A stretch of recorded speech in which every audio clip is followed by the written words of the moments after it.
For Monday, March 3rd, 2025. We have three study items on our agenda tonight. Item number 1 is the city plan status update. Item number 2 is the 38th West Street Improvement Project study results. Item number 3 is the HCA Health One Rose Development Proposal. We will start our meeting, as we generally do our meetings, with public comment, and I have a number of people signed up to speak. If you would please come to the podium, introduce yourself, please spell your last name, tell us whether you live or work in Wheat Ridge. We've got some timing lights that are on the podium. You have 3 minutes to address the council. Somewhere at the end of the second minute, the green light starts to blink and then it turns to orange, and when it turns to red, if you would please complete your remarks, we'll be in great shape. We've got a number of speakers tonight. We want to make sure everybody has a chance to speak. So our first speaker tonight is Andrea Birch, and Joyce Camp is on deck. So if you'd please come to the podium.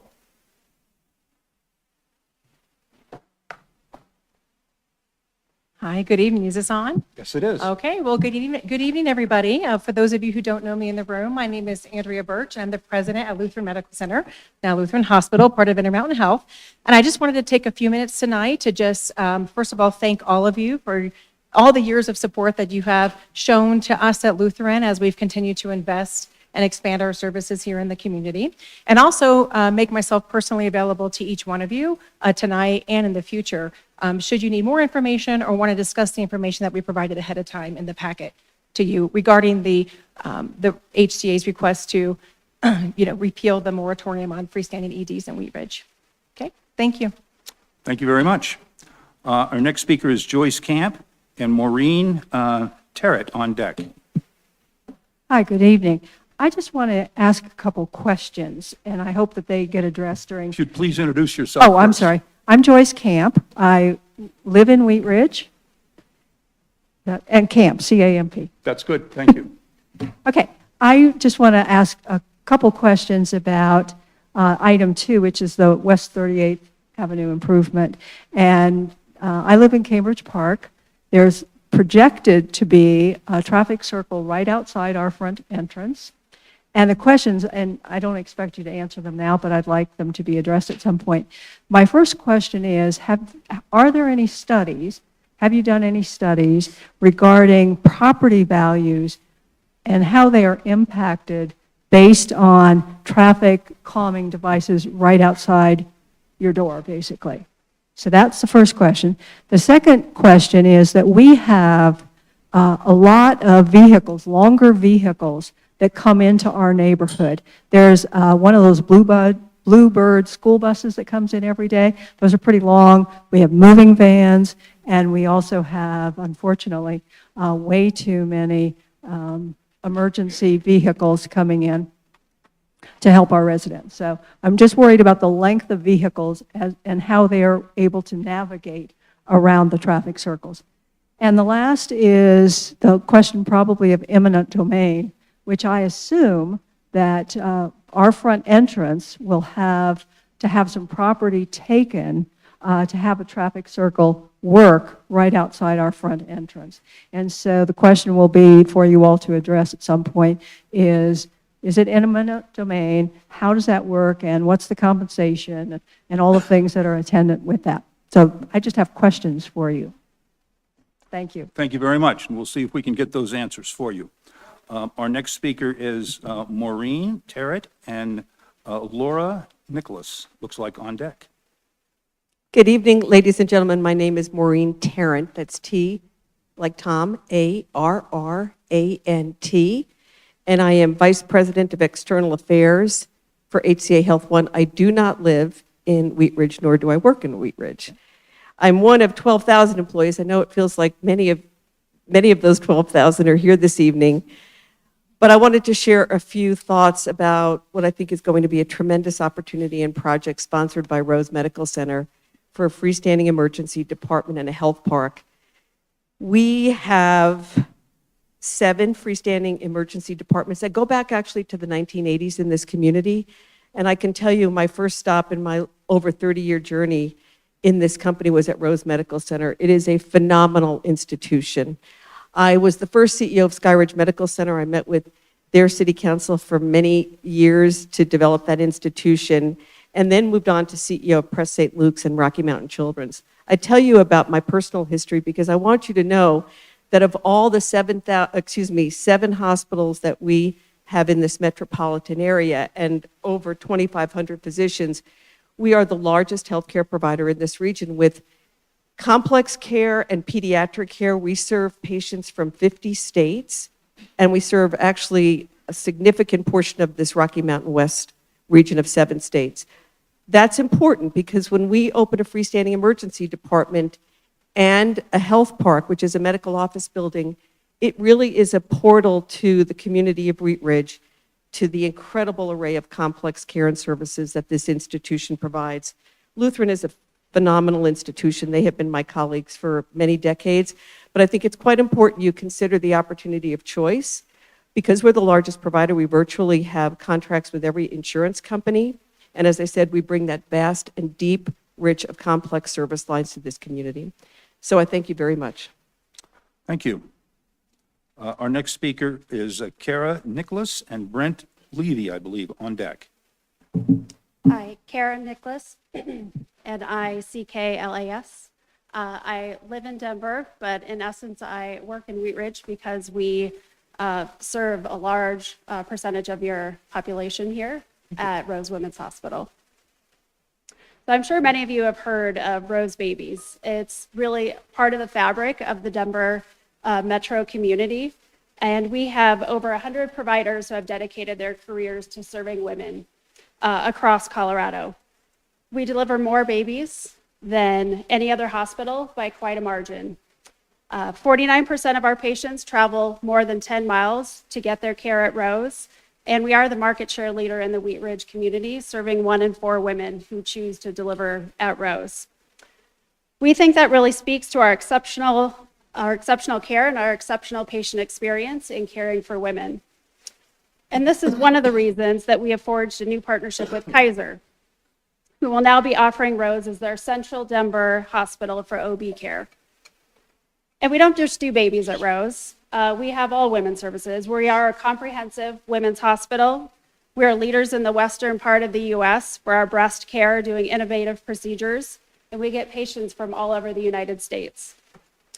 We have other services that follow the same exceptional care, GYN oncology, urogynecology, and other women's surgical specialties as well.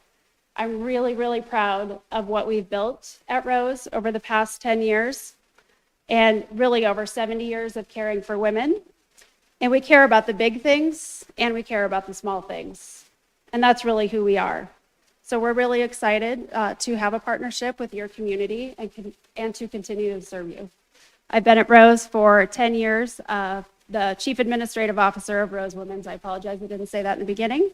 So I oversee all things women's services. Thank you. Thank you. Our next speaker is Brent Levy, I believe, and Mark Kozlowski on deck. Hi, thank you. My name is Brent Levy, L-E-V-Y. I am the chairman of emergency medicine at Rose. I'm an emergency medicine physician. I'm a Rose baby. I was born at Rose, but I've been working at Rose for 10 years. I am very proud of the work we do in the emergency department. We provide some of the best high-quality emergency care, not just in the city of Denver or the state of Colorado, but in the country. Our treatment of stroke, heart attack, trauma, OB emergencies is comparable to any outstanding world-class medical center, and it's right in your backyard. We really are invested in the opportunity to bring that world-class care throughout the city of Denver, and this project would allow us to do that. Post-pandemic, in emergency departments throughout the country, unfortunately, we've seen various headwinds that have resulted in patients having to be seen in the emergency department waiting room, which is a setup for disaster. You do not want to be seen in an ER waiting room if you can avoid it. At Rose, because of our operational efficiencies and because of the hospital, we do not see patients in the emergency department, but the reality is many patients in Denver are seen in the waiting room. And additional outlets like this project would prevent that from happening, to provide really excellent, fast emergency care to the city and county of Wheat Ridge. Thank you. Thank you very much. Our next speaker is Mark Kozlowski, I believe, and Karen Giffinger on deck. Hello, I'm Dr. Mark Kozlowski, Kozlowski. I live in Inglewood.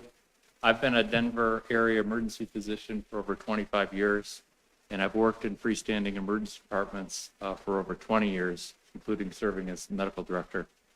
I've seen firsthand how freestanding emergency departments can improve access, can improve service, and get patients care earlier, and at times save lives. I just want to urge the council to support the Rose HCA application, and I appreciate your time. Thank you. Thank you. Our next speaker is Karen Griffinger and Dawn Haven-E on deck. Pardon me. Good evening, Karen Biffinger, B as in boy, I, F as in Frank, F as in Frank, I, N as in Nancy, G-E-R. I am not a member, I do not live in Wheat Ridge. I am the Chief Nursing Officer at Rose Medical Center, and I have been with HCA Health One for the last 23 years. I actually started at Rose in 2001 as a night secretary, but my journey prior to that happened well beyond that because I was actually born at Rose. My middle name's Rose. I don't know if that makes me fun or creepy, but it is what it is, so I feel like I need to share with you all. But in my tenure with Rose and HCA, I have had the opportunity to serve in a number of different roles, including med-surg, women's, nursing operations, quality and patient safety, and most recently as the nurse executive. I've also been able to receive care as a patient, a mother, a niece, and a friend.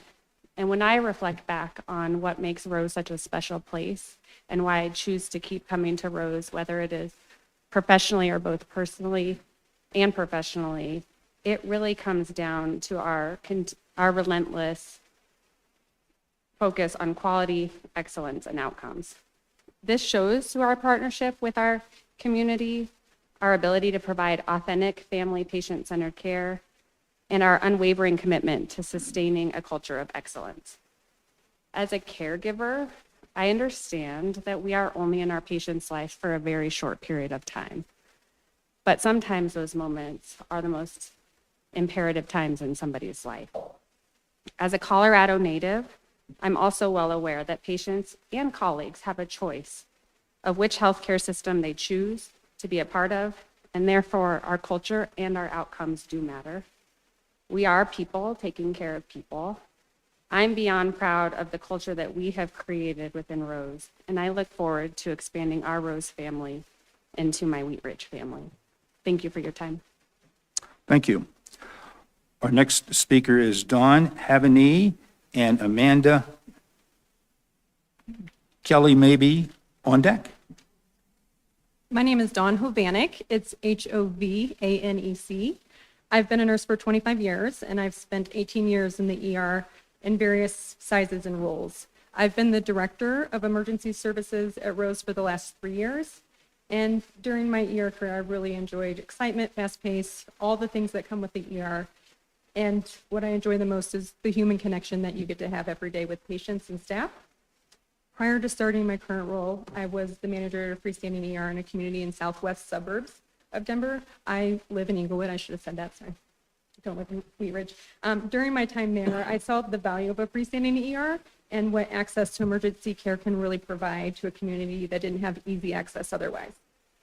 Everyone really deserves access to high quality care. I'm proud of the nursing care we provide to our community in the ER at Rose. We really focus on compassion, quality, patient-centered care. In 2023, we received a Lantern Award from the Emergency Nurses Association. This award is given to fewer than 1% of all ERs in the nation, and it recognizes ERs that demonstrate exceptional and innovative performance in leadership, practice, education, advocacy, and research. And it's a true testament to the nursing practice and delivery of care that we provide every day. Over the last year, we've continued the Rose reputation by reopening our Central Park freestanding ER, and many of the patients from the Central Park community provide comments and feedback about their care, and it is overwhelmingly positive. Many of their comments speak to being heard and seen by the care team, which is what I am most proud of. Last week, I received a call from a patient who wanted to share her experience. Her name was Sharon. Sharon was a retired nurse, and we all know nurses can be the toughest critics when it comes to healthcare expectations. She was visiting her daughter in Colorado when she became ill and in need of emergency care. She had nothing but glowing remarks about the compassion and care she received in our ER, and she said she could not return to Illinois without sharing her wonderful experience and how proud she was of the nursing profession. So thank you so much for your consideration this evening and for letting me share my experience and the value that we place on patients in the community from our emergency rooms at Rose. Thank you. Our next speaker is Amanda, and Amanda, I'm going to let you pronounce your last name, and Jeffrey is on deck. Hi, my name is Amanda Kelly Doris, Kelly-Dorris, and I am a Wheat Ridge resident. And I thank you for this evening in order to speak with you about the vital healthcare need in our community. I've been a community member since 2010 when my husband and I married and moved into his grandparents' house that's actually just down the street. We still live in that house, and we bought it from his grandparents who bought it in 1952, and we call it home along with our 4 children. I'm here to discuss the benefits of establishing a freestanding emergency room and how it can significantly improve the access to emergency medical care for my family and for our residents. Our community is growing, and so is the demand for emergency healthcare services. Current hospital emergency rooms can be overcrowded, leading to long wait times. We need more accessibility closer to the east side of Wheat Ridge now that Lutheran has moved. The last time I was seen at Lutheran, I spent 6 hours in the emergency department between being triaged and discharged. A freestanding ER can offer immediate, high-quality emergency care without delays and can help alleviate pressure on local hospitals. Trust me, I know the importance of being able to have quick healthcare access, especially with 4 kids. It also gives us the opportunity to create new healthcare jobs and support local businesses, which in turn will enhance property value and attract more residents seeking convenient healthcare access. I'm a 3rd-generation nurse who has worked at Rose since 2004, but I also have been a patient who delivered all 4 of my kids at Rose and can speak from my personal experience. There is no other hospital I would entrust with my family's care, nor another hospital I can imagine calling home. The care and diligence I have received as a patient reassures me that the quality of care will mimic the same standards and be what our community deserves. We deserve accessible, high-quality, high-value emergency care. By supporting the development of a freestanding ER, we can save lives, improve healthcare accessibility for our residents, and strengthen our local community. I appreciate your time and consideration. Thank you. Thank you. Jeffrey is our next speaker, and Julie Pellegrin on deck. Good evening. I'm Jeffrey Kay, spelled K-A-Y-E. I am not a resident of Wheat Ridge. I have trusted Rose, and specifically Rose's emergency department, for my care. Family and friends have trusted Rose, and specifically our ED, for their care. And I've also had the honor of being the Director of Chaplaincy Services at Rose for the past 25 years. Long before the buzzword, which we now have today, patient-centered care, became in vogue in healthcare communities, Rose has walked the talk. And literally and even figuratively, this has been our motto. Literally etched in granite as you walk through the doors of our hospital, you have the following motto, which is truly our mission. Foremost in our hearts and minds is the commitment to our patients. Therefore, we assume responsibility for everything that affects their care. That is the ethos of who we are as a hospital and healthcare community. Patient-centered care, ensuring dignity, uniqueness to each and every patient, making sure that we reach out to meet all the needs of the patient. This has been a part of the fabric and DNA of our hospital, a hospital which was founded in honor of a native son of Colorado, who was a World War II hero who died on the active battlefield, General Maurice Rose, but also a hospital which needed to be formed because physicians could not freely practice medicine because of who they were, their identity.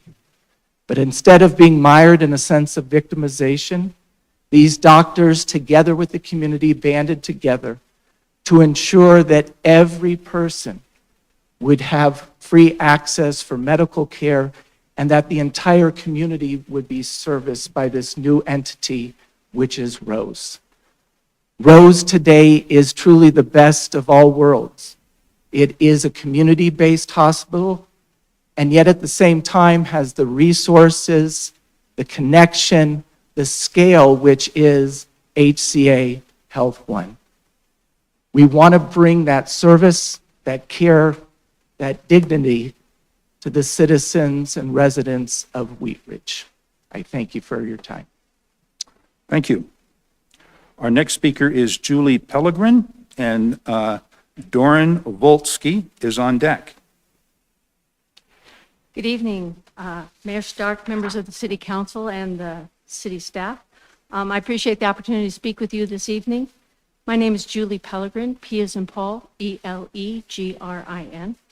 I'm sorry to kind of break in the flow, the Rose flow here, but I spoke with you at your February 10th council meeting and voiced my objections to putting a traffic circle there at 38th and Miller. At that time, and still, I didn't see for sure why it was necessary, and I continue to be concerned that it could cause traffic backups because of the gate at the entrance to our community. I also am concerned that a traffic circle would be difficult for many of the residents in our community, most of whom are older, to adjust to. Most of us are not used to using traffic circles, and they can be confusing and intimidating to drive through. It's difficult to look over your shoulder, judge the speed of oncoming traffic as it enters a curve, and accelerate to merge into the circle. People would probably adjust eventually, but how many accidents would occur before that the adjustment happened? Also, I understand that the circle would be designed to allow fire trucks, buses, other large vehicles to be able to either drive over the edge of the circle or perhaps drive through the center. And if that's the case, then I'm not sure that the circle would effectively slow traffic, because if large trucks can go through with no curb in the middle, then I'm guessing others will be going through with no curb in the middle and not slowing down. If the goal is really to slow down traffic, there may be better ways to accomplish that goal. Traffic light at the intersection would slow things down, make it much easier for people to turn or to pull onto 38th off of Miller. Or if speed is the concern, installing traffic cameras and enforcing the speed limit with tickets would possibly be effective and also be lucrative, make some money for the city. At this point, we don't know how big the circle would actually be and how far it would come up on Cambridge Park property. We have a small guardhouse at the gate now that houses the antenna that receive the remote opener signals, and there's a keypad that delivery trucks use to open the gate. It seems like we would probably have to at least move or relocate both of those, the guardhouse and the keypad, incurring significant costs to our HOA. We've recently circulated a petition in our community. There are 107 homes in Cambridge Park, and at this point, between 85 and 90 residents have signed on in opposition to the traffic circle. Others are waiting to receive more information before they decide whether to sign. Specifically, we would like to know how big the circle will be and whether it will require us to move the guardhouse and keypad, how much room there will be in the driveway between the circle and the gate to allow cars to wait for the gate to open, whether the design for the circle can accommodate the existing right lane turn off of westbound 38th into Cambridge Park, whether a traffic light instead of a circle is an option, and we'd also like to know whether there are traffic studies available to us that actually demonstrate that traffic circles slow down traffic, and what the other effects of a traffic circle are, especially the number of accidents, including accidents involving pedestrians and bicycles. We'll continue to participate in the public planning meetings, and we look forward to working with you and the project staff to find a solution that accommodates your goals and the needs and concerns of our community. Thank you. Thank you. Our next speaker is Doran Volsky, and we have Terry Urbanowski on deck. Good evening. My name's Doran Volsky. I'd just like to basically say ditto to what Julie just said. She said almost everything that I wanted to say. Yeah, I think there are a lot of people in Cambridge Park that are really concerned about this traffic circle. I don't really understand why there's a need for it. As of right now, I don't really see a problem there. I don't see a reason for it. I think it's a big expense. I have no idea what it's going to cost. But you know, the one thing I think about is why are you doing this when you got such a debacle going north on Wadsworth?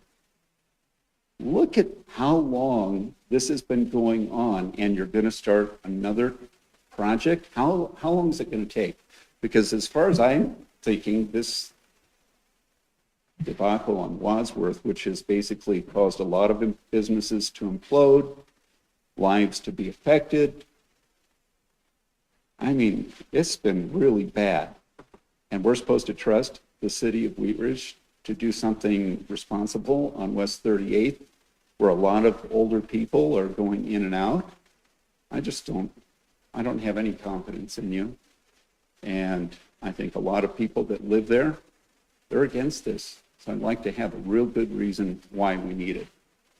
That's all. Thank you. Our next speaker is Terry Urbanowski. My name is Terry Urbanowski, Urbanowski,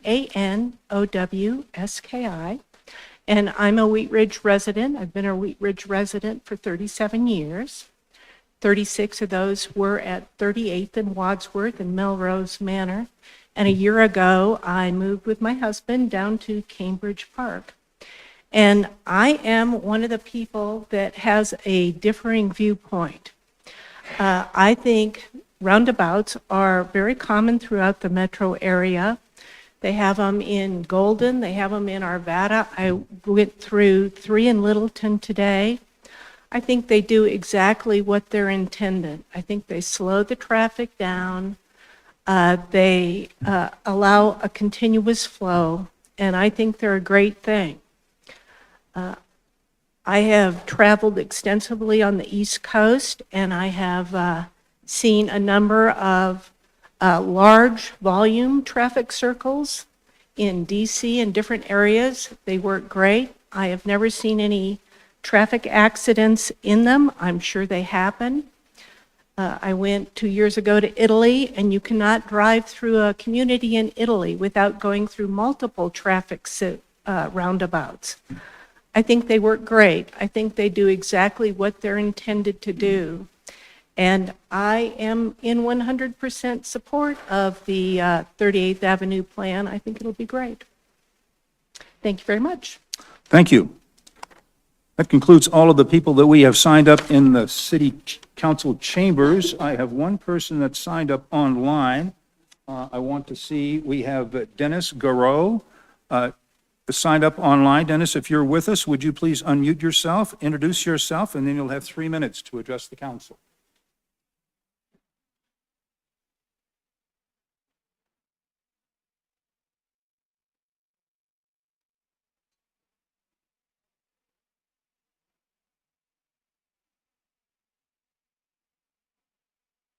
Dennis, I'm not hearing any audio from you. Have you been able to unmute yourself and try to join us?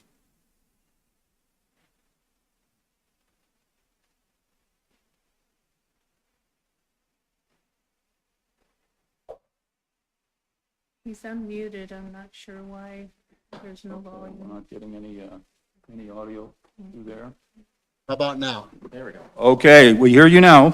Please speak up. You're a little bit soft on that first intro. Thank you. My name is Dennis Garreau. I've been a resident of Wheat Ridge for the past year and 3/4. I registered my comments earlier in the day, so hopefully you have those in front of you or available. First of all, it's my hope in the process that you will explain the need for the traffic circles beyond just perception, but rather to the point of some study that demonstrate there is indeed a speed problem or traffic volume problem. I haven't seen anything like that, and hopefully you'll provide it. Secondly, I too have traveled in Europe and Italy in specific, and traffic circles do work well there, but that hasn't been my experience here in the US, and particularly in Golden or Arvada.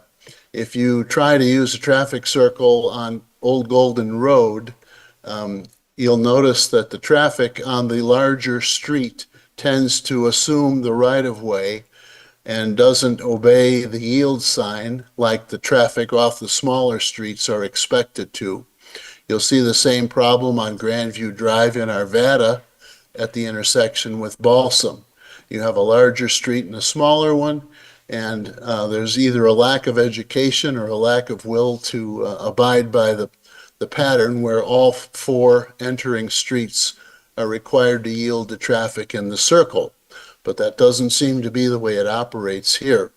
Further, I think we have too small a layout of space to install the number of traffic circles you're talking about.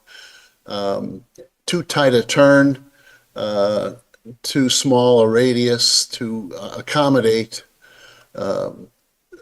traffic from several directions at any one time. And finally, I'm concerned about the access into Cambridge Park off of 38th, where the distance between 38th and the gate is already minimal for vehicles waiting a pass approval at the keypad, or larger maintenance vehicles waiting to come in. The backups there are frequent, and room is needed to be able to activate one's remote to get gate opening and hopefully not be out in the midst of a traffic circle while you're waiting.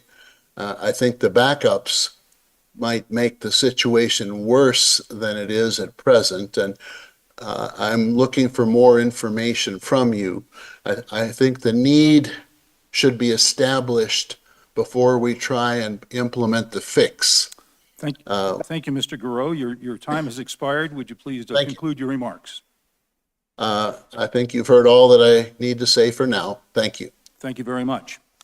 That concludes all of the speakers that have signed up to speak either in person or online. We want to thank all of you very much for coming and talking to the council.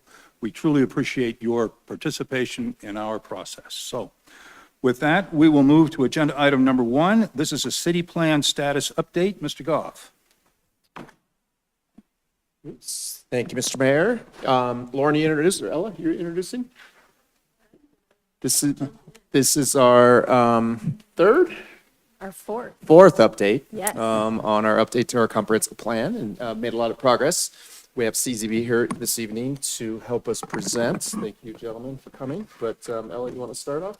Yes, I will start us off. I'm Ella Stevie, Senior Planner. It's great to be back. I'm joined here by Eric Amy and Thomas Eddington from CZB. I know we have a long agenda, so I'm just going to jump right in. Lauren has pulled up our presentation. So tonight we're going to, we haven't been here since September, so I'm going to give a brief project overview just as a reminder. We're going to talk about what we heard very briefly from the first 2 phases and then a little more from the most recent one. We're going to talk about planning for character in Wheat Ridge. We'll stop and have a little discussion then. We're going to talk about implementation, have another discussion with some questions then, and then I'll wrap up with just some high-level next steps. Next slide. So to start with our project overview, as a reminder, we're here working on our new comprehensive plan for Wheat Ridge called the City Plan. So the City Plan should articulate the community's vision and shared values. It should identify priorities for the future, provide a framework for decisions for years to come, and guide action and investments. Next slide. So this is our 4th phase of engagement. So we are most of the way through this. The next time we meet as a group, we'll have a draft plan in hand. So it'll feel really close to the finish line then.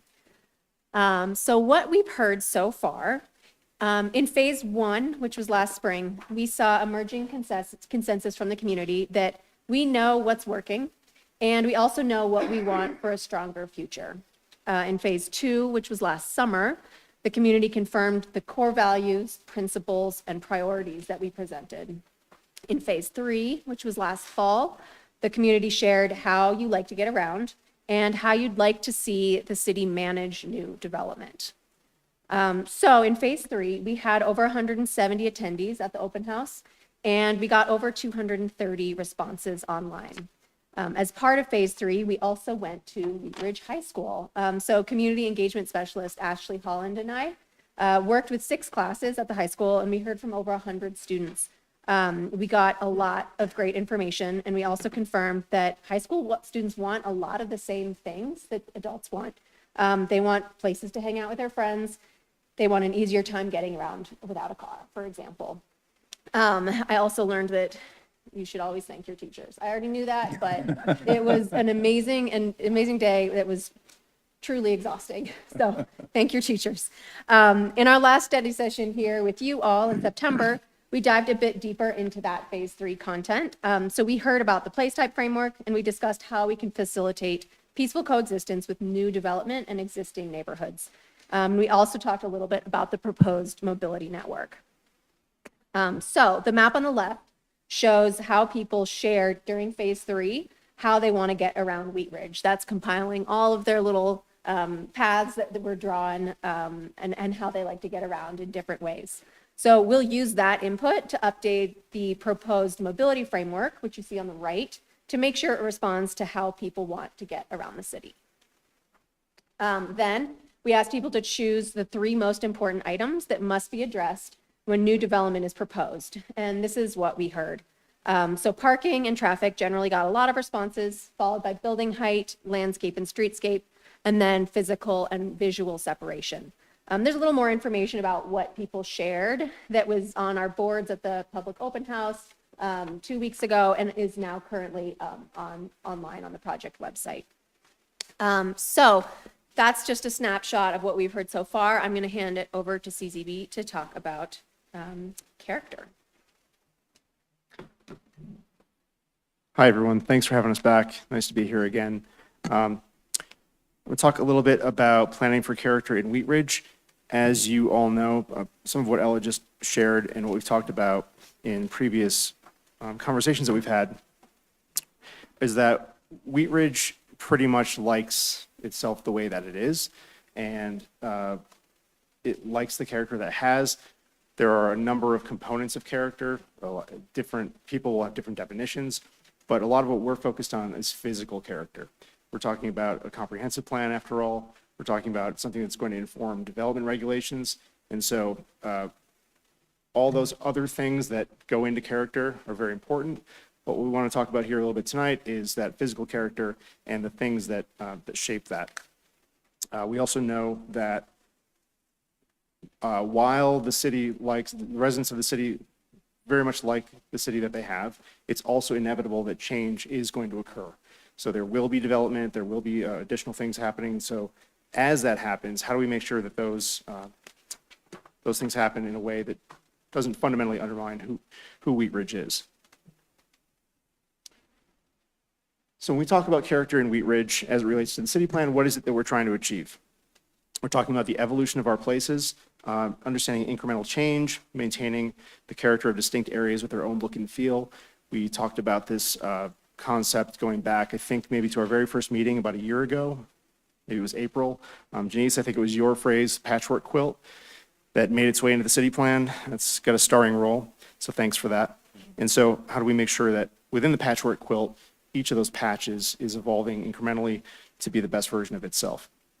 We've talked about peaceful coexistence for a number of months, ensuring that new development peacefully coexists with existing neighborhoods. So again, new development is inevitable, but how do we make sure it's going to fit in? Improved connectivity and access is another important thing here, how to get around town more easily. It's especially for the non-motorized modes, by foot or on a bike. And then making great places. So improving the space between the buildings, enhancing experience for places where we want to spend time. I think, Scott, it was, I've got notes from an earlier conversation where that was something that you raised. It was very important, is special places, great places. How do we work on making more of those in Wheat Ridge? So that's definitely a box we want to check. How we've begun to think about this is that, you know, we're when it comes to physical character in Wheat Ridge, we're kind of shooting for these goals, or these objectives, things that we want to achieve. And we have a number of tools or toolkits that we can deploy to get there. So we have what we call use tools, which are essentially uses, so how and for what properties and buildings are used. you all probably know, these are things that are largely controlled in the zoning code. There are form tools. These are physical in nature, so the size, shape, placement, buildings and parking and landscaping, other physical parts of development. What we've named Going Places tools. Going Places tools is really the mobility toolkit. That's about getting from here to there. It's the infrastructure and the treatments for traveling around the city. And that is contrasted with Staying Places tools. So these are many of the same items, infrastructure, street treatments, but it's not aimed at just simply getting from here to there. It's aimed at enhancing the place where we are. Oh, sorry, guys. So we've got use tools for uses, form tools shaping the physical nature of development, Going Places tools, which is really about getting from here to there, and then the Staying Places tools, which de-emphasizes getting from here to there and emphasizes the experience of being in a place. And I just want to jump in one point on these.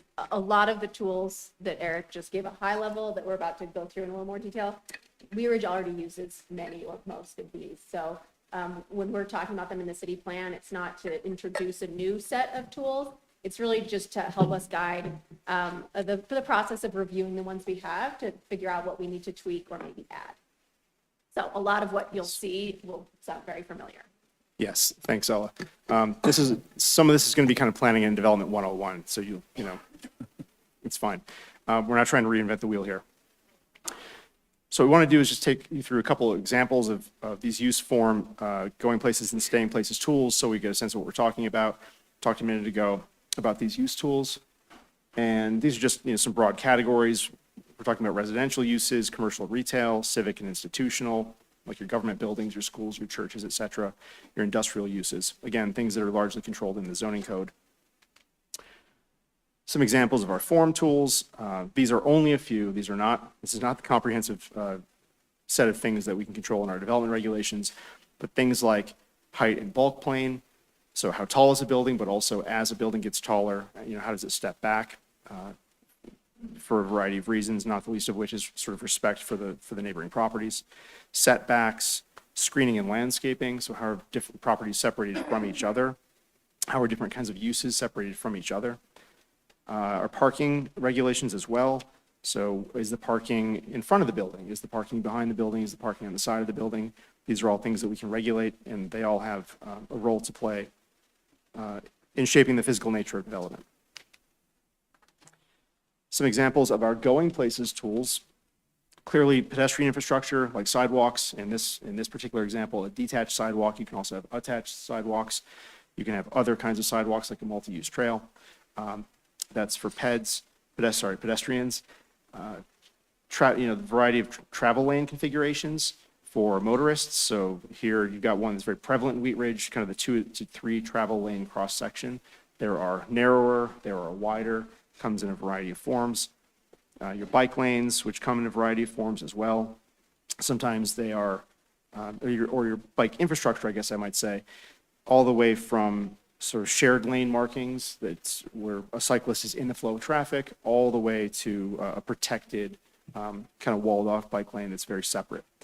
And then a bus dedicated lane is an example of how transit is treated as well. And so again, these Going Places tools are really about getting from here to there.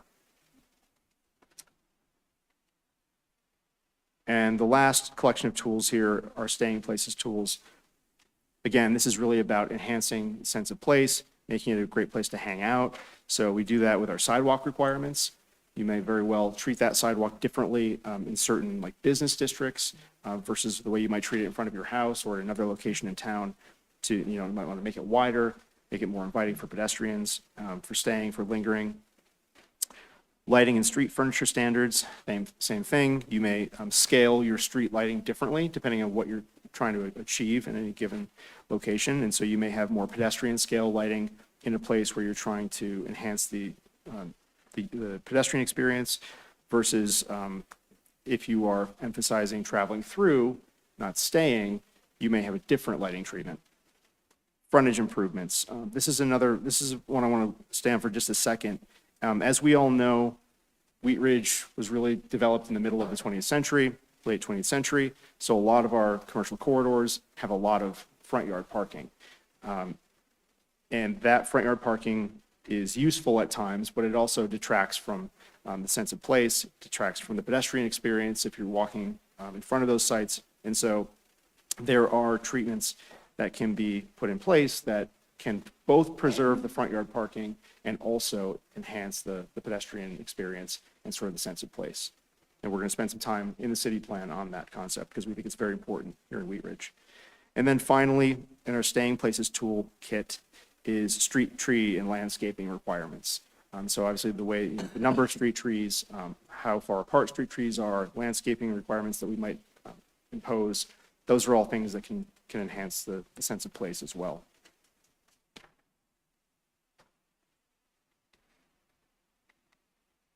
And we're stuck. Oh, no, there we go. Okay. So for example, we'd like to use this set of images here to explain, again, in case it's not clear yet, the difference between the going places tools and the staying places tools. And what we have here are two examples, top and bottom, of a standard 66-foot right-of-way, and just two examples of the way you might sort of mix and match different components within the right-of-way depending on what you're prioritizing. And so in the top example, where we are prioritizing getting from here to there with the Going Places toolkit, we're talking about making sure that we have bike lanes on both sides of the street, that we have sort of the basic infrastructure necessary for a variety of modes of travel. So clearly we have cars, clearly we have pedestrians, and clearly we have cyclists. And it's about moving up and down the street at this point, whether, independent of whatever mode you're choosing, making sure that you can get up and down the street. And this is not the only way you could obviously design a street, this is simply one example. And so we're deploying those tools that we just talked about a minute ago here and mixing and matching in this way because we're emphasizing just the travel component. If we drop down to the one below that, and we're talking about the Staying Places toolkit, we're really talking about maybe like a walkable business district, a place that's pretty vibrant, it's got a lot of on-street life, maybe have restaurants with outdoor seating, outdoor dining, et cetera.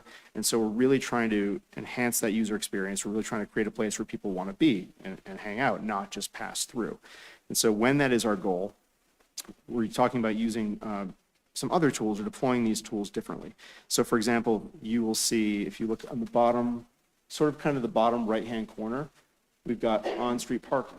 We don't have on-street parking in the example above because on-street parking is something that's going to be in our Staying Places toolkit. It's going to emphasize businesses at that location. It's going to do some traffic calming as well. So it's going to slow things down. That's one reason why a couple of reasons why that's there. We may have parklets or we may have sort of reclaimed some of the street itself. For example, if you look to the left-hand side, just past that leftmost car, you may have some outdoor dining, again, reclaiming some of that space in front of the curb to use for those purposes. We're going to emphasize, you can see the street trees there. We may emphasize those differently or at a different location within the right-of-way. Whereas in our Going Places toolkit, we may have our street trees placed farther away from the curb. We may have them closer to the curb when we're doing placemaking in the Staying Places toolkit. So this is just a couple of examples of how we might mix and match, these different tools, use them differently when we're trying to achieve different aims. We'll talk more about this in a second. Can I hop in just to, I think what Eric said definitely came up a lot in our steering committee meeting when we discussed this, that this is simply trying to illustrate the trade-off conversations that we have. You could have the Going Places tools and still have on-street parking. You could have the Staying Places tools and still have bike lanes, for example. So I just want to clarify that being in one camp or the other doesn't mean that elements of what you're seeing on the screen have to be that way. This is just to illustrate you have a set right of way. Here's some of the kinds of trade-off discussions that you guys have in this body all the time. So I think it's important to note that cities need both kinds of places. And we know that based on the mobility framework that we saw earlier, quickly in this presentation, but in more detail last September, and because a network of bicycle and pedestrian facilities is one of our 4 priorities in this plan, we will, for most of the city, we will be we were proposing that we'd be prioritizing those going places tools and then applying the staying places tools as appropriate. What we're going to go on to the next slide to show a few places where we want to flip that and think about it a little differently. And I want to emphasize, I think the point Ella's making, which is not that it's an either or in every situation, but rather every time there is a question about capital infrastructure investment or extractions from private development, it may be that we could sit around a table and say, we want to have all the bike lanes, we want to have all the on-street parking, we want to have all the 8-foot wide sidewalks, we want to have all the street trees. And it may not be able to get all of that because it simply won't fit. So then the question is, all right, well, what is it we're really trying to achieve here? And then let that drive the selection, of the right combination of these things, of these tools. That's all. And we're sort of creating this, it's not a completely false dichotomy, but it's a little bit of a false dichotomy. And we're just using this to make the point tonight. Okay, and as Ella said, so how we apply these going places tools or staying places tools depends on the location. We have taken a stab at looking around the city and coming to a preliminary determination of what are the places where we think the staying places toolkit really is the most important. And these locations are what we term gateways and gathering locations. So these are the places where you really want to make sure you're doing good placemaking, where we think people are going to want to hang out, or do want to hang out now clearly, or we think they will want to in the future and spend more time. And so these are places where, again, it wouldn't be an absolute a rejection of any of the going places tools, but rather an extra emphasis on the application of the staying places tools. Ella, is there anything you wanted to add? No, I think that covers it. And I think we're hoping that this kind of concept can help us in decision-making in 2 ways. One, to kind of focus that trade-off discussion that we often have anyway, and help us just make decisions about investments in our public spaces, that especially the ones that have limited right-of-way. And second, we have limited funding, and so this would also help us prioritize locations where it can have the biggest impact, to kind of help us make hard prioritization discussions to get the most out of our limited funds.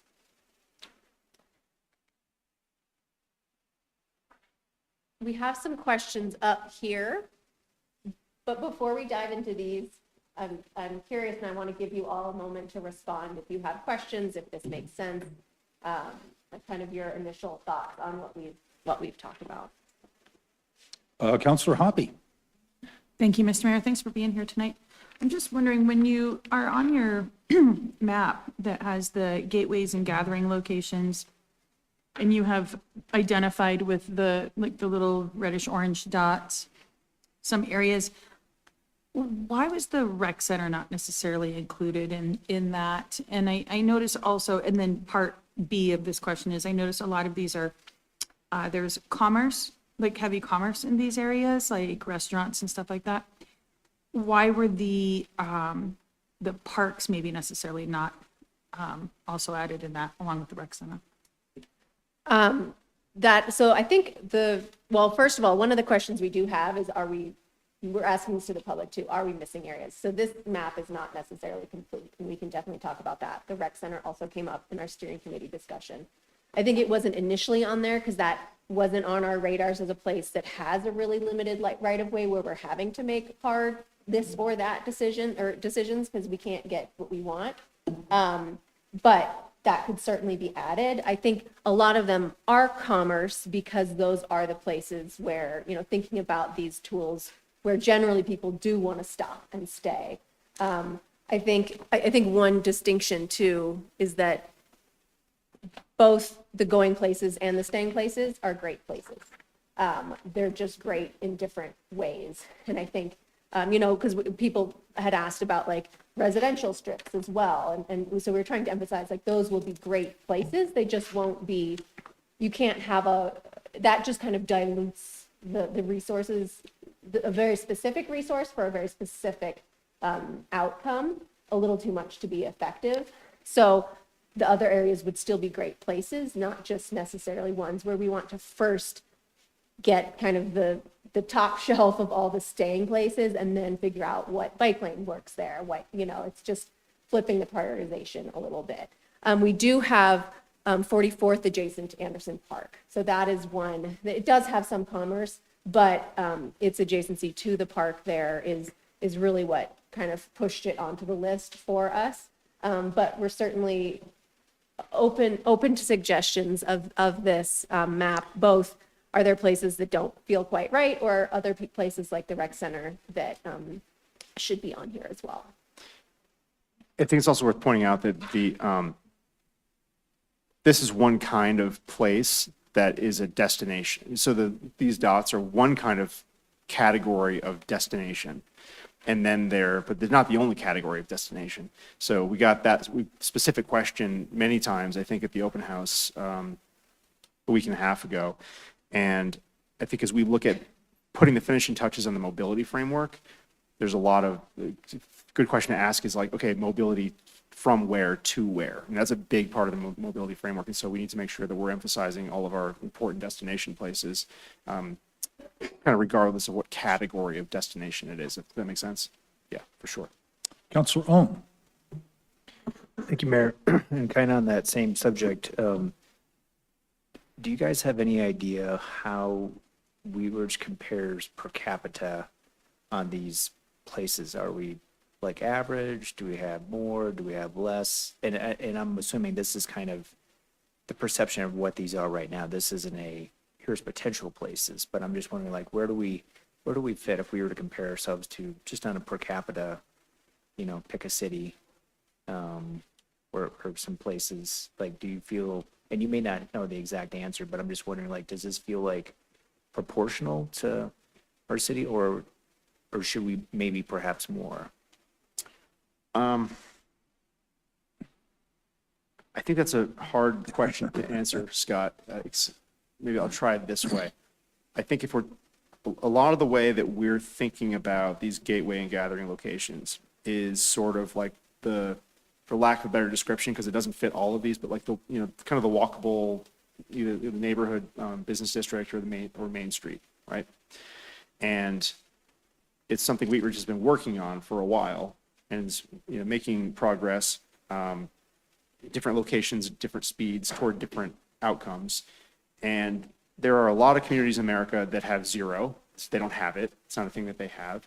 And there are a lot of communities who probably have a bit of a surplus. And the reasons why they would have so many have to do with, market type and size and population and how many housing units they have per each one of those things. You know what I mean? So I think probably trying to do apples to apples comparisons is pretty tricky. But I would say that the opportunity that Wheat Ridge has to keep doing this work over time is really strong, and particularly as market conditions change, as population increases a little bit, as households increase, and as CIP work continues. I think that Wheat Ridge can get better and better. Can you get can you maximize every single one of these locations like tomorrow? Doubt it. But over time, with the right kinds of efforts, I think that some good things could be done for sure. Thank you for that answer. Mr. Ball? Yeah, I'd just like to add to that, Scott, if I could. I think keeping Wheat Ridge in perspective or focused on the place issue, I've been here long enough to know that we heard that for years, right? That Wheat Ridge does not have a place. And I think all 6 of these on this map are fairly new places for Wheat Ridge. So in my mind, I think we're moving ahead with places. The Clear Creek Crossing is a new place. 26 Kipling is really a new vibrant place. The G Line station, hopefully 38th Avenue is, we've been working on as our place, right? But I think that was a great question. And I think seeing this now that we have at least 6 potential places in a 10 square mile, I think is a big improvement from if you live for long enough to realize we've never had a place, right? Or you've lived here forever. I think you would agree. Thank you. Councilor Hulteen. Thank you, Mayor. Thanks, CZB, for all your good work on this. So I have a couple questions, but I want to kind of leverage the conversation that's going right now. So when I look at this, and I agree with Patrick, it is exciting to think of us as having these more like sticky destinations and how we really center, and prioritize our city's resources and planning around that. I'm curious, a lot of them are kind of like little blips. And how are we balancing blips versus the concept of like corridors and districts in this? Because when I think about what makes Wheat Ridge great, like some of the really strong places, like Councilmember Hoppy mentioned, like our rec center and our junior high, like we've got these like concentrations where we've got a couple of places together. And so I think maybe there's a slight overlay in this, in that maybe looking at some district-y places that aren't like big districts, but where we have a hub of existing like somewhat sticky places where we have like existing civic infrastructure that isn't going away and hopefully gets reinvested, that we're ensuring the idea of going and staying like applies in those. Not necessarily from the concept of like really reimagining corridors, but making sure that the priorities around like bike and pedestrian travel, like non-vehicular travel still work. And so that if someone goes somewhere within that sticky district, it's easy for them to go somewhere else within that sticky district. So I think that concept could really like enhance this a little bit without necessarily having to extend what we're looking at in terms of like capital investments, but rather ensuring our existing warmly sticky places like continue to really thrive. And then I have something else, but it's more of a comment than a question, but welcome any follow-ups.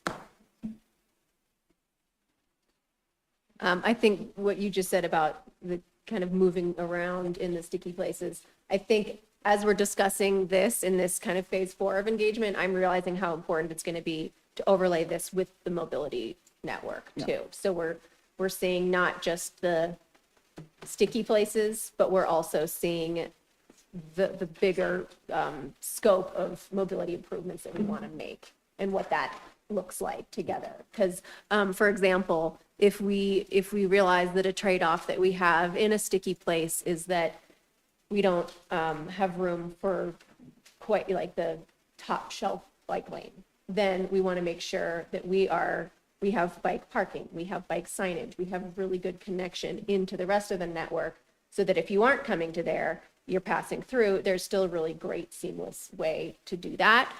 So I think there are a lot of reasons, including what you just said, that seeing those two together is going to be really helpful in how we present them in the plan. Great. And then I think the next question I have that goes into this is, so I really like the idea of this toolkit, and I really appreciate the frameworks that we're looking at tonight. In the like going places, as someone who works professionally in transportation stuff, as we apply the toolkits, like how are we integrating other values around like speed versus safety and, different types of road users? So I know that's another layer that's probably forthcoming, but there's a second set of values that gets integrated into this. And I was thinking around like, like personal safety. We have a lot of hospital workers in the room tonight who I think Wheat Ridge is becoming hospitalier. And in that, I think really doubling down on our, commitment to safety for all. We'd love to reduce those visits to the emergency rooms. I think everyone agrees. So I'll be curious as this moves forward, how we like integrate those types of values into these toolkits. And then my other one, what was it? I think you answered my other one. I think I'm good. Thank you. Thank you. Mayor Pro Tem Stites. Thank you, Mr. Mayor, and thank you for the presentation thus far. I think you guys are definitely on the right track. And as I look at the map up there, you know, as kind of Patrick said there, most of this, other than 29th Avenue, didn't really exist. And I guess maybe a little bit at 44th there 10 or 12 years ago. And I think a lot of the hard work's been done, that we've established those as some of our main districts. So I like the toolkit as it applies to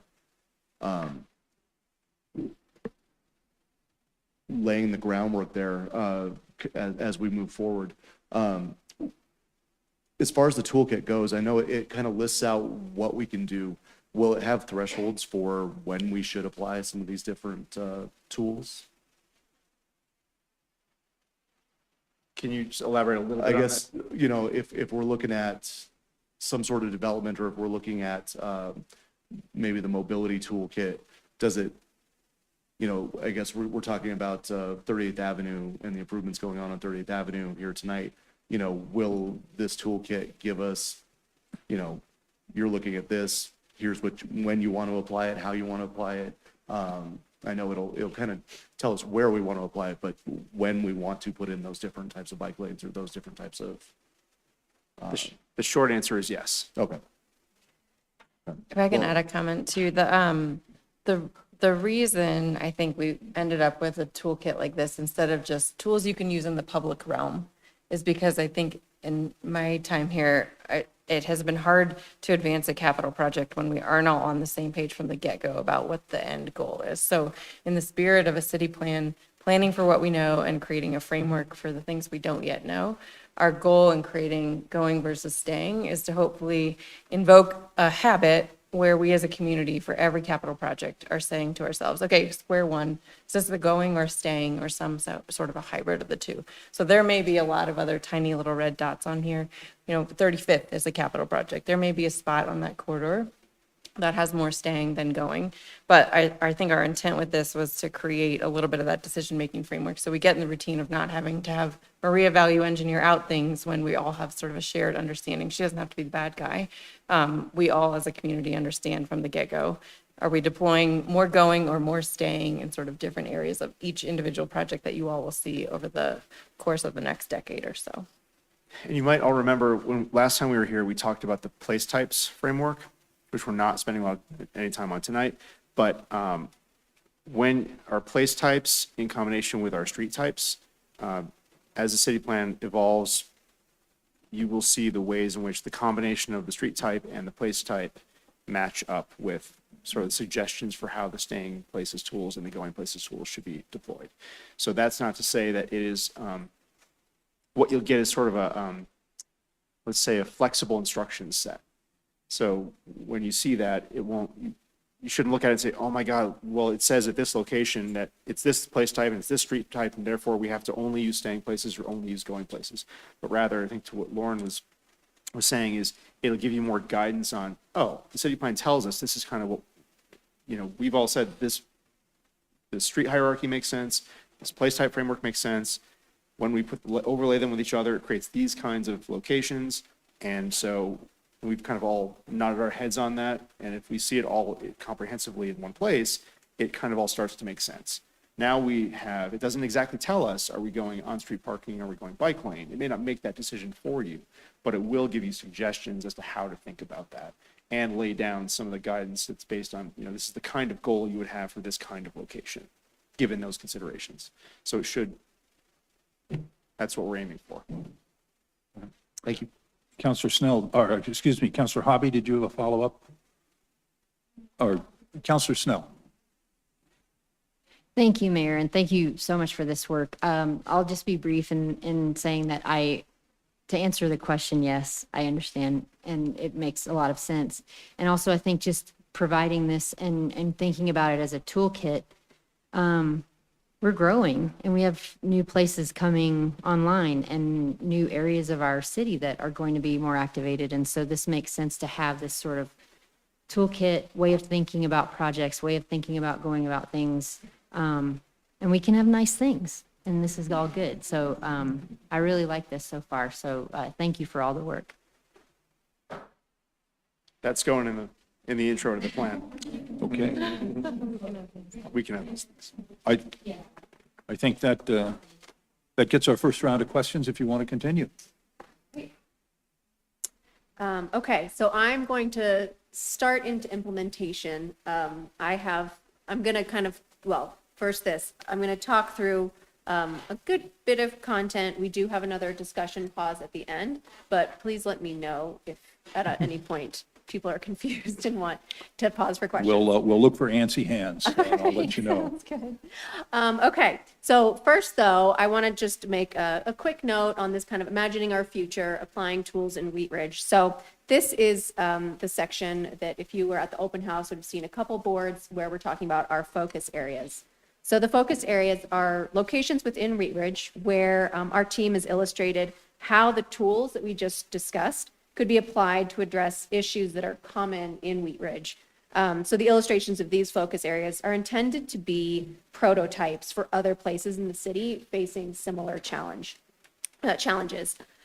We are not going to go into them tonight, but they are included in attachment 4 of your packet. It's just the boards that were at the open house. And it has a couple illustrations of each area and then several call outs that describe the specific application of tools, the kinds of tools that we talked about, but how they could be applied in these areas in Wheat Ridge.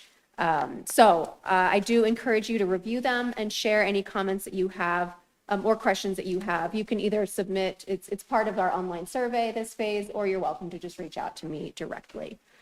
So for now, we will head into implementation. So you don't need to be able to read this, so please don't be panicked if you can't, like any normal person. It's definitely not visible in this form. So the city plan will include a section on what to expect for implementation after the plan is adopted. So the graphic shows just kind of the organization.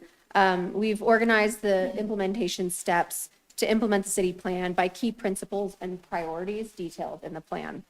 So one thing to note, this is not an exhaustive work plan like the one that you all worked with in your retreat earlier this year. Instead, this is kind of the high-level next steps to implement the priorities of this plan. It includes both short-term actions as well as more ambitious long-term actions, and they're organized into near, mid, and long-term buckets. So some of these actions are not funded. And that will therefore require future community conversations about if and how we fund them. So we expect to have content in the draft plan to provide more information on each of these, but we'll just give kind of an overview of where we think this is heading tonight. Okay, so to zoom into the details, we'll look at the set of actions to implement each principle or priority under the category of improved retail and business environment and 38th, that kind of 38th Ave Main Street concept. We have these implementations actions identified. So first, we've got a pilot for frontage improvements on commercial corridors. So if you do look through your packet at the focus areas, you'll see some illustrated ideas on the 38th Avenue ones about the kinds of improvements that this kind of pilot would look into. And then, so we'd aim to start that kind of small scale pilot in that near-term bucket in the next 3 years. And then if that's successful, we'd want to expand on it into the midterm range. We also want to support the lower, just generally lower cost of entry for new businesses, including the spaces where they operate. So we want to evaluate our zoning code and revise it as appropriate to remove barriers to temporary and short-term commercial development. We've talked about studying the feasibility of a business improvement district on 38th Avenue. And finally, Maria from Public Works came here in August to discuss that 38th Avenue refresh study and final design. And that includes streetscape improvements in the areas east of Wadsworth on 38th. That's going to be a really important piece of implementing these priorities, including the construction on that project, which goes into the midterm range. So on the next slide, we have under our network of pedestrian and bicycle facilities priority, we have several ongoing multimodal projects, some of which are already underway. In the long term, when we've implemented the improvements that we already know we need, we'd want to work on either an update to the bicycle and pedestrian master plan or just a full mobility plan. As Public Works completes the many repaving projects that they have queued up, we want to make sure that we're taking advantage of that work to implement any painting and restriping work on key segments of the mobility network. So you'll see here, we'd like to figure out a process to make that efficient, and then we hope to expand that kind of pilot to coordinate with future repaving projects. We've talked a lot in this planning process about 44th Avenue, and it's been identified as a key corridor for improvements for bike and pedestrian infrastructure. The first step before we could do really anything else on that would be a traffic analysis. So that's why you see that kind of starting in this near term, but not at the beginning, just managing expectations. But once we know what that analysis yields, we can work on implementing appropriate improvements. All of the implementation steps I've just talked about take a lot of money. Some of them are funded and some of them are not. So we're very lucky to have funds available through 2J, but we also know that our wish list for implementing our multimodal network is a lot more than what 2J yields. So we think that this long-term CIP funding and prioritization strategy is going to be a critical piece of implementing everything else here. And then finally, if you recall from our earlier mobility map, which I don't know why you would, but it is on there, we've shown a future trail connection through that Color Strand campus to connect 38th Ave to the Clear Creek Trail Network. It's a really important part for that future kind of holistic network view. So regardless of what happens on that site, we want to make sure that it doesn't preclude a trail connection at some point in the future. So we'll talk a little bit more about those two campuses in a few slides. Okay, next one. So here we have another priority for the city plan is proactive infrastructure management. We are already underway with the stormwater master plan, and then implementing the findings from that plan will be a significant part of addressing this priority. The plan also speaks to the need for emergency stormwater repairs and continue with other proactive infrastructure programs and projects. There's a little more detail on those in the full matrix that's in attachment 3. And then finally, we've had a lot of conversations in a lot of different contexts that all point to the challenge of having various utility providers that aren't coordinated with each other or with us or necessarily planning for the future. So in this kind of midterm range, we think that there's value in the city helping coordinate special districts to create a water sewer master plan to be more proactive and forward-looking. Next one. Okay. So under the planning principle of managing new development to preserve our patchwork quilt, we list that we want to coordinate with the school districts on the future of the 2 closed elementary school campuses. Specifically, we'd like to coordinate with Jeffco School District to pursue a partnership that allows private redevelopment and public parks on the closed campuses in Wheat Ridge. As we work on the set of tools that we presented earlier tonight, we know that our regulatory codes will need some tweaks to implement some of those tools in a way that achieves peaceful coexistence. So we want to take a first pass at those codes to evaluate what quick wins we can update quickly and implement in the near term. Then we'll also do a deeper dive on those codes to see what needs to happen to fully implement the goals of this plan. Based on what that analysis finds, we plan to make those bigger updates in that midterm range. And finally, of course, the city plan is only one of many recent and ongoing planning efforts. So while it may speak to the high-level direction on more specific topics, it leaves the details for those topics to those more specific plans.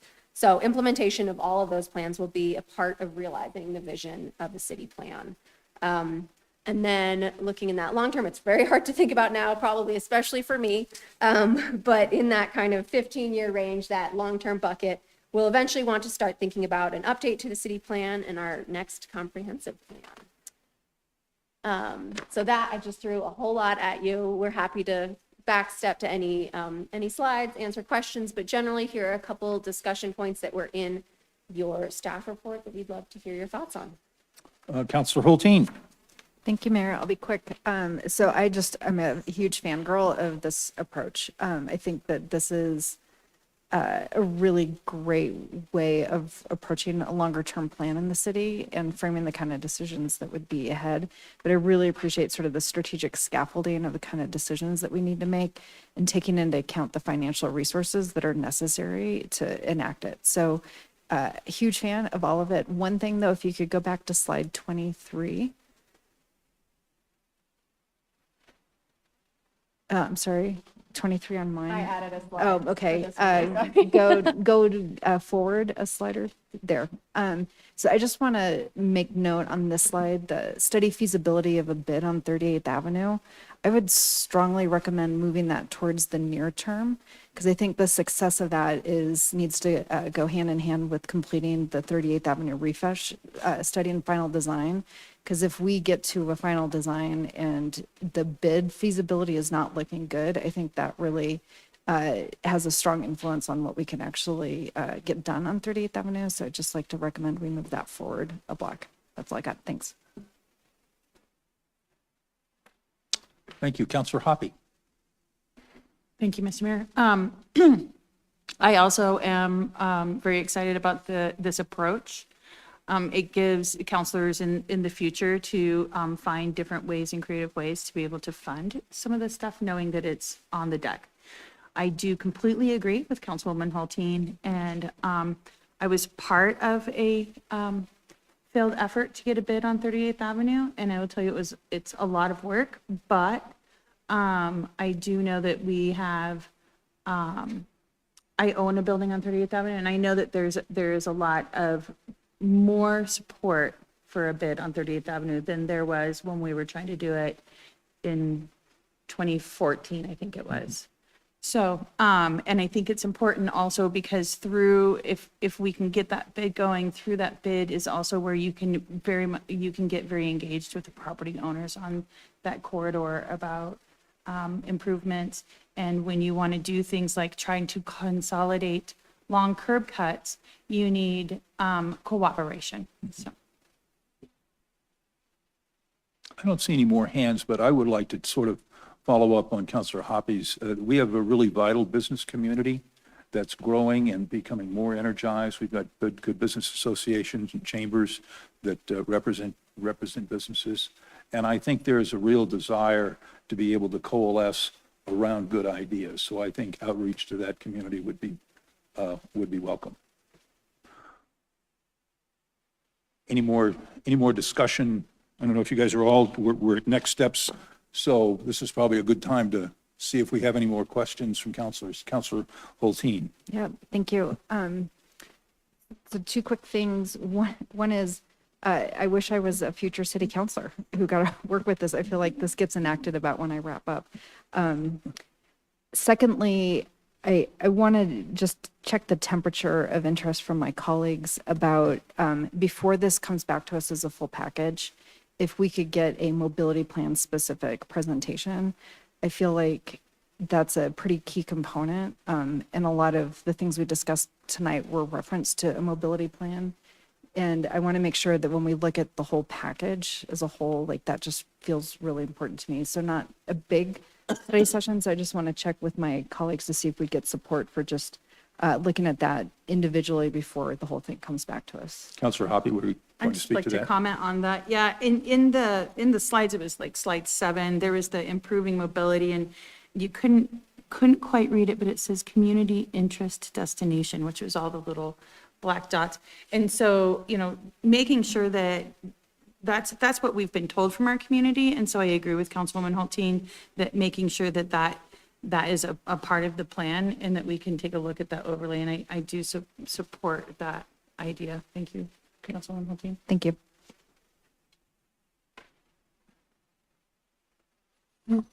That's all the questions I have out here. Do you have, so continue on? Yes, and I do think that is, so what we're planning to do is, Eric and I have a meeting tomorrow to discuss kind of getting everything into a draft plan. The mobility piece is a lot of that. I think there's a lot of, you saw that initial framework. We need to factor in the feedback that we got to update it. But I think there's a lot of it's not going to be a ton of content in the plan, but I think it's going to be really important. Like each word will be pretty critical of how we set that framework. It's not going to say bike lane here, not here, but it is going to give us that decision-making framework. Yeah, I'm more than happy to make sure we can have that conversation. I think that most of the plan now will be very familiar to you. So I think we can do a gut check at that point of like, how much do we need to go into the weeds on during that draft plan review?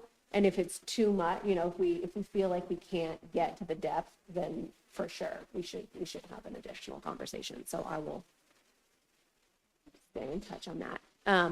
All right, so we'll wrap up then with our next steps. Our current, we are in our phase 4 online engagement. So that survey is up until the end of the day on Friday, March 25th.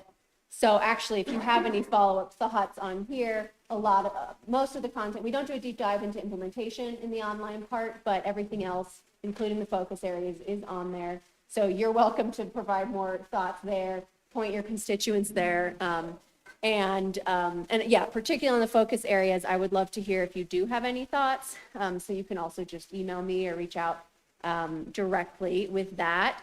Then we have our planning commission this Thursday. And other than that, we're just waiting for our responses for the online survey, trying to get a lot of people to engage with it. And that's our phase 4. So the next big step, the next time you'll hear from me, or possibly before, specific to mobility, but you'll definitely hear from me for the draft plan release for the public review. We're aiming for kind of the late spring, early summer for that. And that would put us with the formal adoption over the summer. So that's kind of what we're aiming for. And I think we just have thank you on the next slide. So thank you all for your time. We really appreciate your thoughtful input on this plan, and we're really excited to integrate your comments in and make it feel like yours. So we'll be back, and I also know you have a long agenda after us, so we will wrap up and let you guys move on. Thank you. Okay. Well, Ella and Lauren, thank you very much for your presentation, for bringing in our CZB partners. We appreciate your presentation. Look forward to the next iteration of the plan and moving us forward. So thank you very much. Thank you. We are going to do a quick chair swap, and we're going to move right into our second agenda item. And this will be a discussion of the 38th Avenue West Street Improvement Project.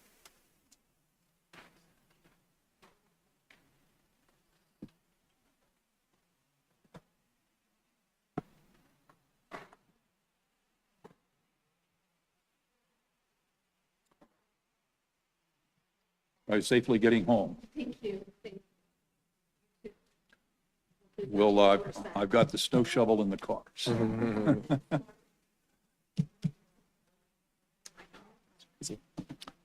Yep.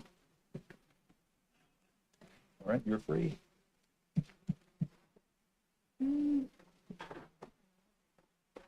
Okay.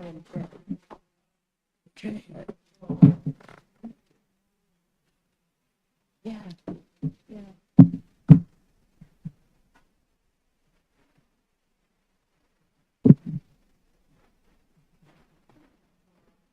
Let me get it pulled up here.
This is real quick. About ready. He's ready to go. Yeah, so Okay, Mayor, yeah. Mayor, this next item is our 38th Avenue West Improvement Project. As you know, we've been looking at this for quite some time, looking at, speaking of mobility improvements, making some major mobility improvements between Kipling and Youngfield on 38th Avenue. As you know, there's a lot of sidewalk gaps, drainage issues, and other issues along that corridor. So we hired Ayers Associates to do some initial public engagement and outreach and some initial designs. Maria is here this evening to give us a rundown on what we learned from that first phase.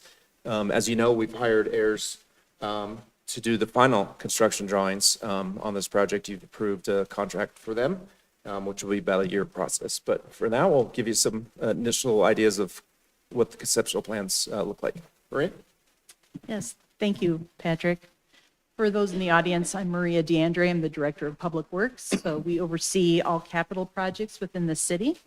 So tonight, as mentioned, we're going to wrap up really about a year and a half of this study that was undertaken on 38th West as we move into final design, just to kind of summarize where we are and confirm with council our next steps. So I will go through my presentation, which hopefully should answer a lot of the questions that were raised earlier, but I will come back to those that I noted at the end before I turn it back to you, Mayor, for further discussion. So this shows just a slide on an aerial view of the extent of the project. So again, we're going all the way on the west from Youngfield Street all the way to Kipling Street, and that's about 1.75 miles in length. You can see there's that slight curve there at the bend. Our two primary project goals when we started this effort were to improve the roadway to accommodate pedestrians and bicyclists. So while we know that that's a major east-west thoroughfare within our community, there's also quite a bit of people who want to walk and bike and just don't feel comfortable within that corridor. So we wanted to make sure that those folks could be accommodated, but also still accommodating vehicular traffic, both where we are now and in the future. And then secondly, improving stormwater drainage all along that entire stretch.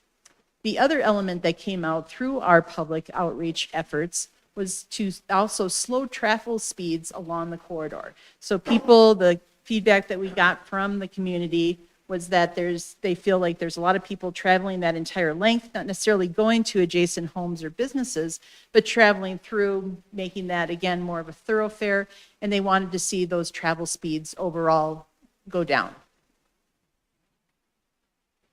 So just a little bit of history. Again, this study, that we're here to talk about tonight, we initiated that probably in about early 2023. And so our intent at that time with this study was to complete initial, roughly just 10% design drawings to get an idea of what we were going to construct ultimately. Do a traffic analysis, and that's focused on both crash patterns as well as traffic operations, how travel moves out there currently. We completed an outfall system plan for our stormwater drainage throughout the corridor, and that's looking at where is the water coming from and where is it going and how can we better detain it and treat it. We prepared a cost estimate for what it would cost to construct all of these improvements, and then conducted 3 rounds of public outreach. You can see the dates there. The most recent one in July and August of 2024, I'll speak in more detail about. And we did talk with City Council in late January of 2024 to kind of get your take on what some of our recommendations were from a staff perspective, and that's what was presented at the July and August 2024 public outreach event. So based on that input, we showed kind of our final concept plans to the public.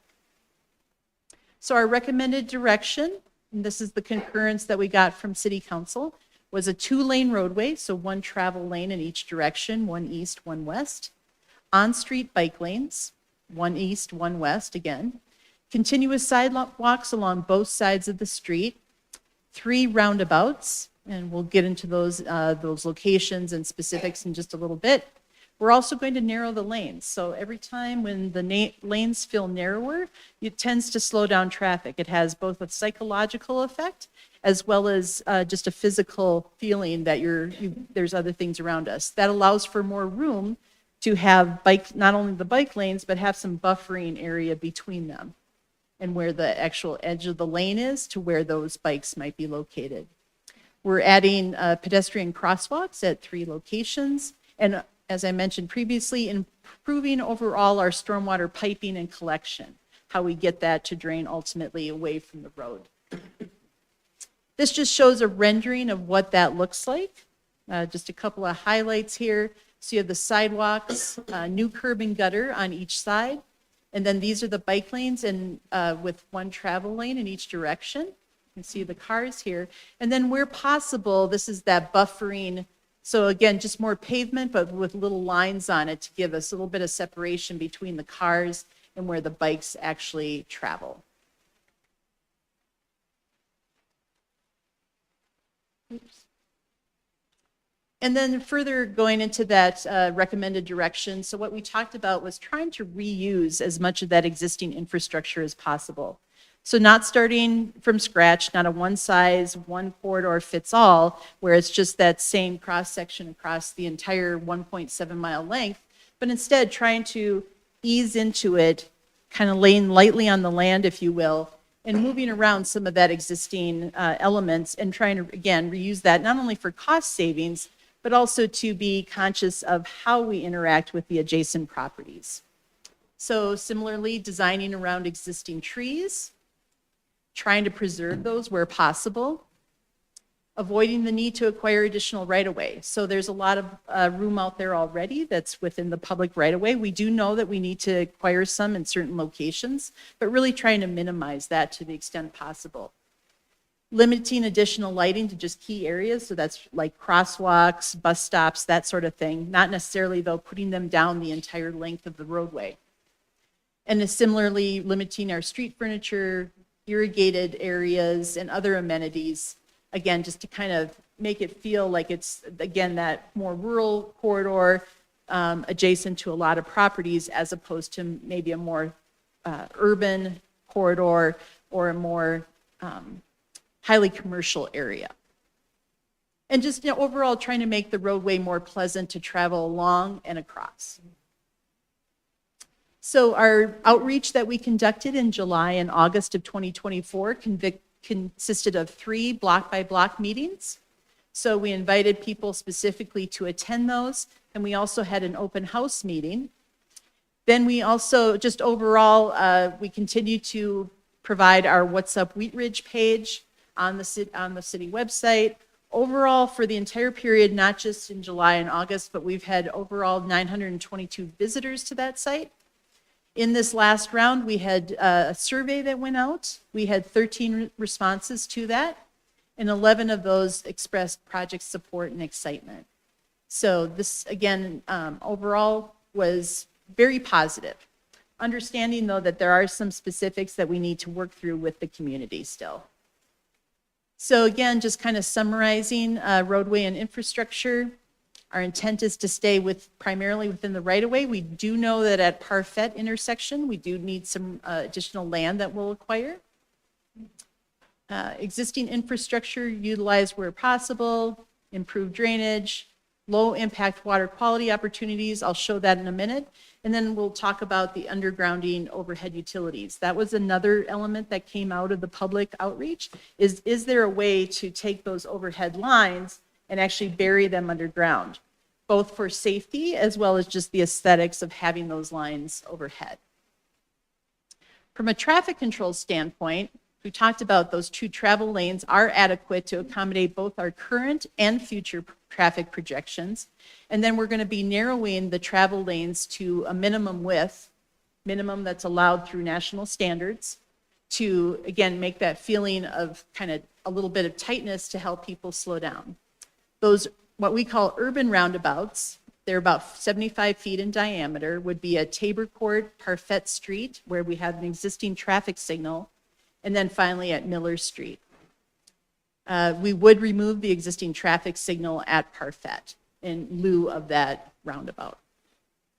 So this cross-section, as it's shown, right now, it's a little bit varied along the corridor, but generally the lanes can be anywhere from probably 11 to 12 plus feet wide. This would narrow those down to a consistent 10 foot in either direction. That is allowed through national standards. And so again, it would give that feeling of coziness or tightness as you move through. These would be the buffered areas where we have enough pavement, and then the bike lanes on either direction with those sidewalks on either side.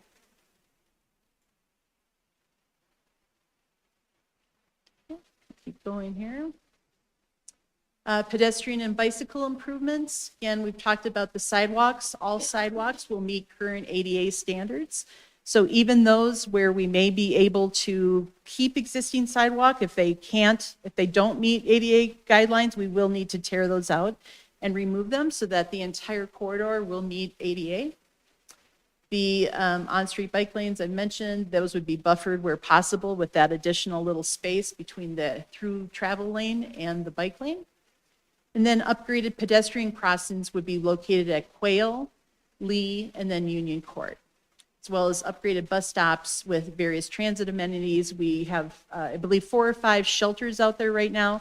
So looking to upgrade those, ensure that we still have areas where you can wait out of the weather, and then have trash cans and such adjacent to those. So these are just a couple of renderings showing a kind of a before or current condition, if you will. This is Tabor Court on the western end of the corridor, and then overlaid that with the proposed improvements. So you can see here, jumped in. Sorry about that. So you can see this is a fairly new development on the north side of town, and you can see the existing sidewalks that are in place are in really good condition. They're wide enough. It's comfortable. You're pulling it back from the intersection to be able to walk. So we'd like to keep that in place as much as possible. We do have left turns in both directions. And so what we're proposing in lieu of that is putting the roundabout here. And again, you can see that. And so the minimal or additional room that's needed is fairly minimal. We don't believe that we'll need any additional right-of-way at this intersection, for example. And we have the ability, these areas down here, is to provide some rain gardens or low-impact water quality improvements that will also further buffer the sidewalk from the travel lanes. So again, the feeling here is that we can accommodate this relatively easily within that and provide that slowing down or that kind of travel movement, slowing it down along the corridor. Similarly, here's Parfait and 38th. Again, there's an existing traffic signal at this location. As you can see by the marked crosswalks, you can kind of see the shadow here of the signal arms right above. And then, there we go. This shows the overlay of a roundabout at this location. So we will need to acquire land at this intersection to accommodate this. And the way that we go about that, I know that was a question from the public, is we do follow a process that's national standard. It's called the Uniform Act, where we appraise the property that is needed in relation to the larger property, and we offer fair market value to the property owner so that they are justly compensated for that amount of property.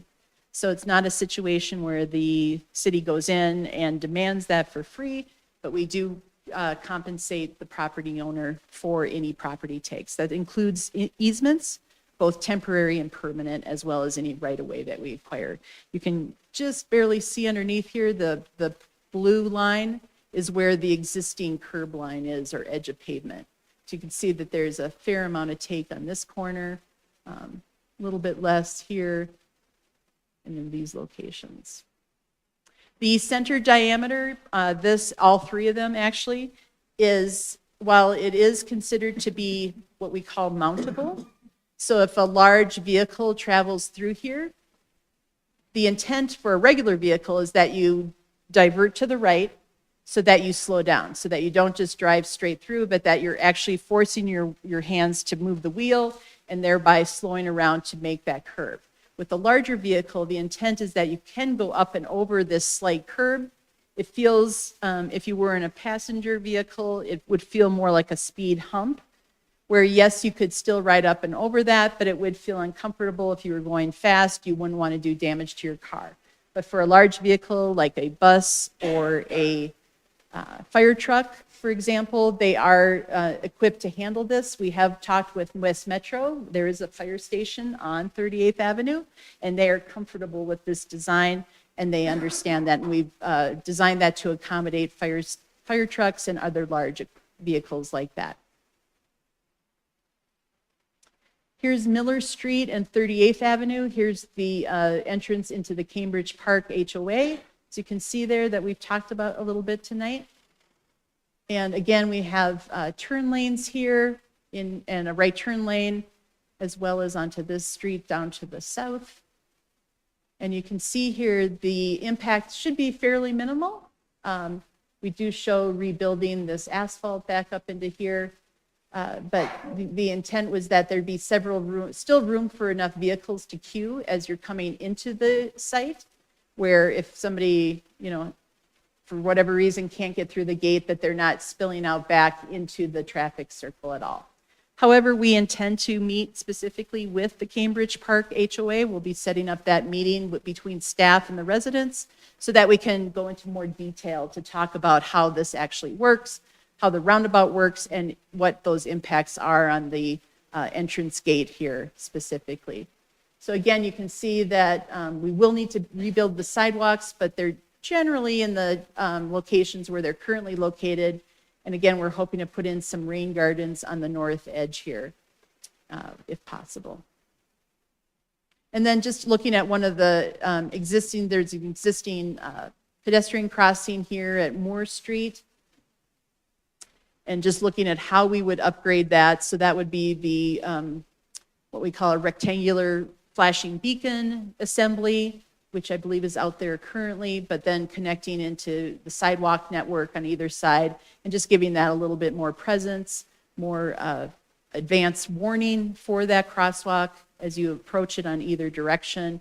And generally, again, just kind of enhancing that pedestrian environment. The overhead utility lines. So again, that's probably for the majority of the corridor. They're located on the north side of the street. And our preliminary cost estimate from Excel to underground them. So not only is electrical up overhead, but we also have Comcast, underground ducts or conduits. And so the approximate cost for that is about $7 million, which is on top of the estimate that was provided in your packet, and which I'll go over here in a moment. Right now, the cost estimate that was put together by our consultant shows a cost of just over $19 million for construction. This assumes full depth asphalt removal and replacement. We will, as we complete the design here over the next 12 or so months, we'll be completing more of an analysis as if we can simply do a mill and overlay, or if there will be the need to do full asphalt, essentially reconstruction of the street. By the time we remove asphalt to install the storm sewer, for example, remove asphalt to install the new curb and gutter, it may just make more sense to do the full asphalt removal and replacement. But that is a potential, some small cost savings there that we could realize. That also includes at this time, because we are so early in the design, it includes a 30% contingency in those costs. That will come down as we finalize and refine the overall design and move forward. We have included some money for land acquisition. As I mentioned here as well, we will be doing appraisals where necessary and working with our consultants to reach out to those affected homeowners and property owners to talk about how we acquire that and to work with them to get that needed land. The cost for design is included, as well as construction management potentially once we get into construction. Our overall timeframe, so we did initiate final design here in the last couple of weeks. That will take approximately 12 months to complete. So about this time next year, we'd be hoping to go out to construction. However, the project is intended to be funded by 2J, and we're still finalizing all of those costs. But So to answer the gentleman's question about timing, we're hoping, fingers crossed, that Wadsworth is completed yet this year. And our intent is to keep moving with design on this and other projects so that we have a continuous pipeline of both design and construction of our capital projects in the city. So with that, I'm happy to answer any questions or comments. Let me just touch if there's anyone else that I didn't talk about. Let's see.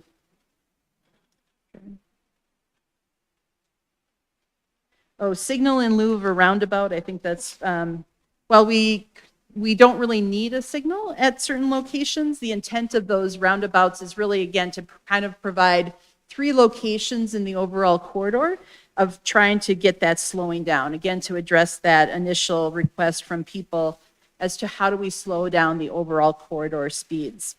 And then the other question that I didn't address was property values adjacent to traffic circles. I don't have any specific information on that, but we can certainly talk with our right-of-way consultants about is there the possibility of, if there is any data on that or feedback on that. Generally, because they're aesthetically pleasing, they're not like a signal there's additional light or noise associated with them. They tend to probably be innocuous in terms of either adding or diminishing from property values. And there were 3 specific questions that were in the council packet.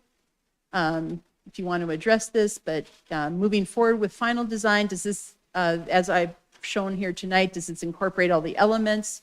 And is this the direction that we wish to pursue? Is there a desire to talk further with Excel about undergrounding this as part of this project? And there's any other items that we've left off that we should explore further as we go into the final design.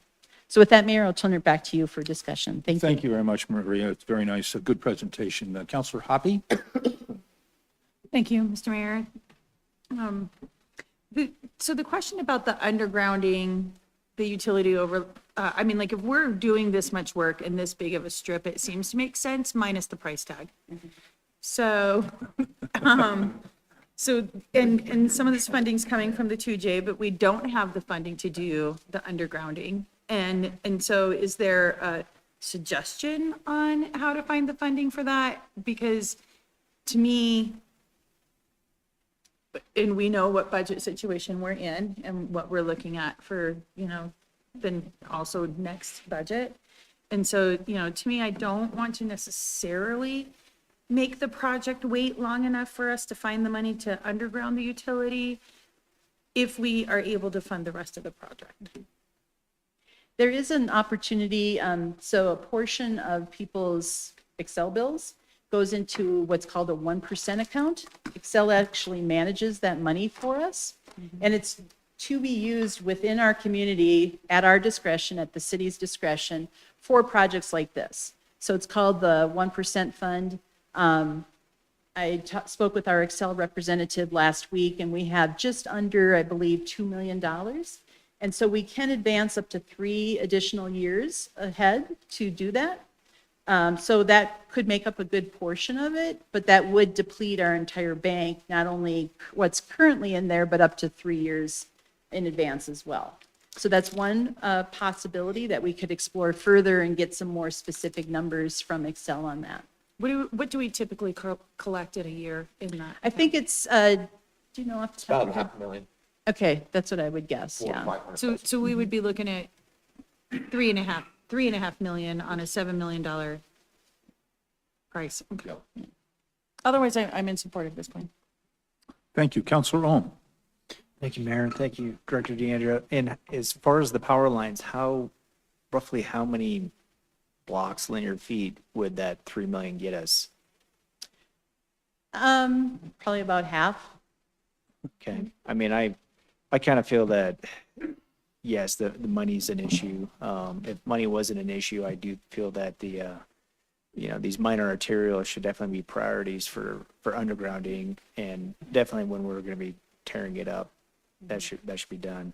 Another question I had was on the safety of Miller Street. So if you were at Miller Street at that subdivisioned and you were generally, you're kind of on the north side of the street, but you're wanting to take a left turn. So taking a left turn going eastbound, how safe would that be as opposed to a roundabout? Sure. That's a good question. So if you were taking a left out of Miller or out of the Cambridge Park HOA, you would come out here, you would actually go around the roundabout and then travel eastbound on 38th Avenue. And so you would have to pause here and look over your left shoulder to see if there's any coming traffic through the roundabout.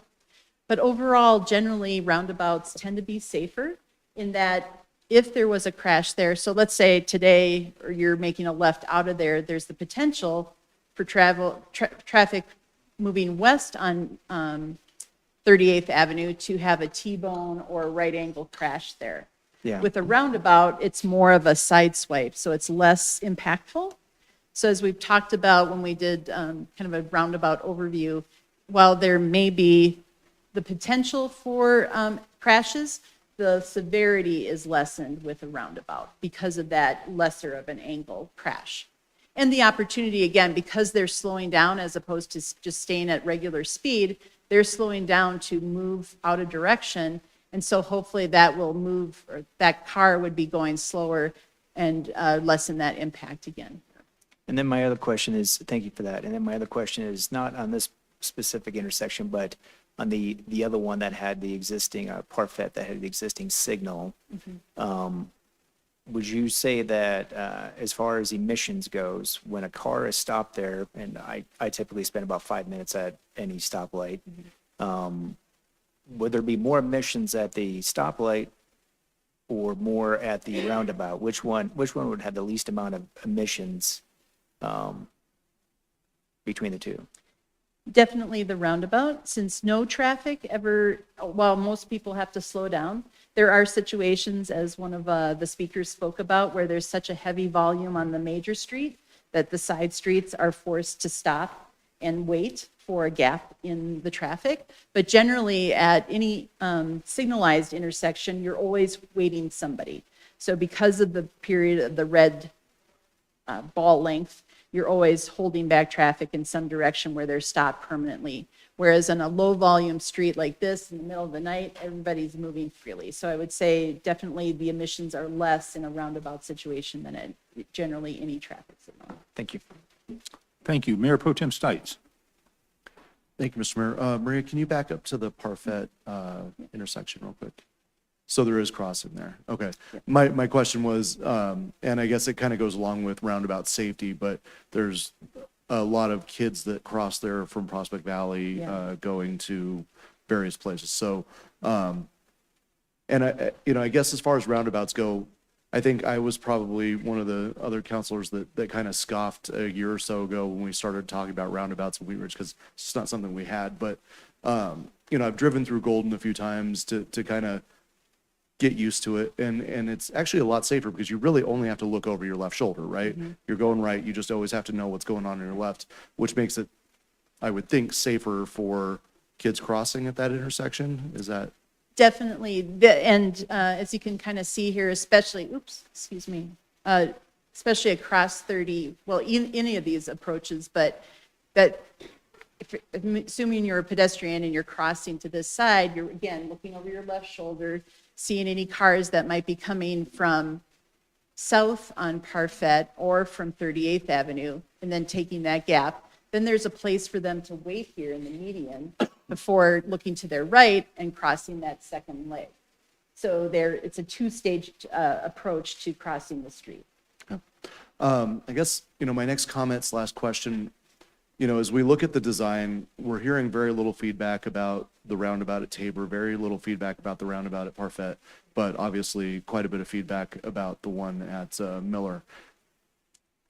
If, as you guys move forward and you talk with the HOA at Cambridge and a lot of the residents there, is there a possibility to just delete that roundabout and keep the other two and be okay with the speed as it is with the narrower lanes? And there is, we could also potentially, again, the intent of these is to not is to slow traffic along 38th. So we could also look at possibly moving it to Lee Street, which is slightly further to the west by 1 block, if our intent is to move that there and we find constrictions or a lot of opposition at Miller.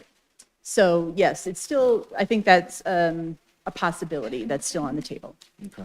Yeah, I think ultimately, and maybe I'm wrong, but I think ultimately, once they got used to it, I think that would be a lot safer to get in and out of Cambridge Park rather than trying to make that left.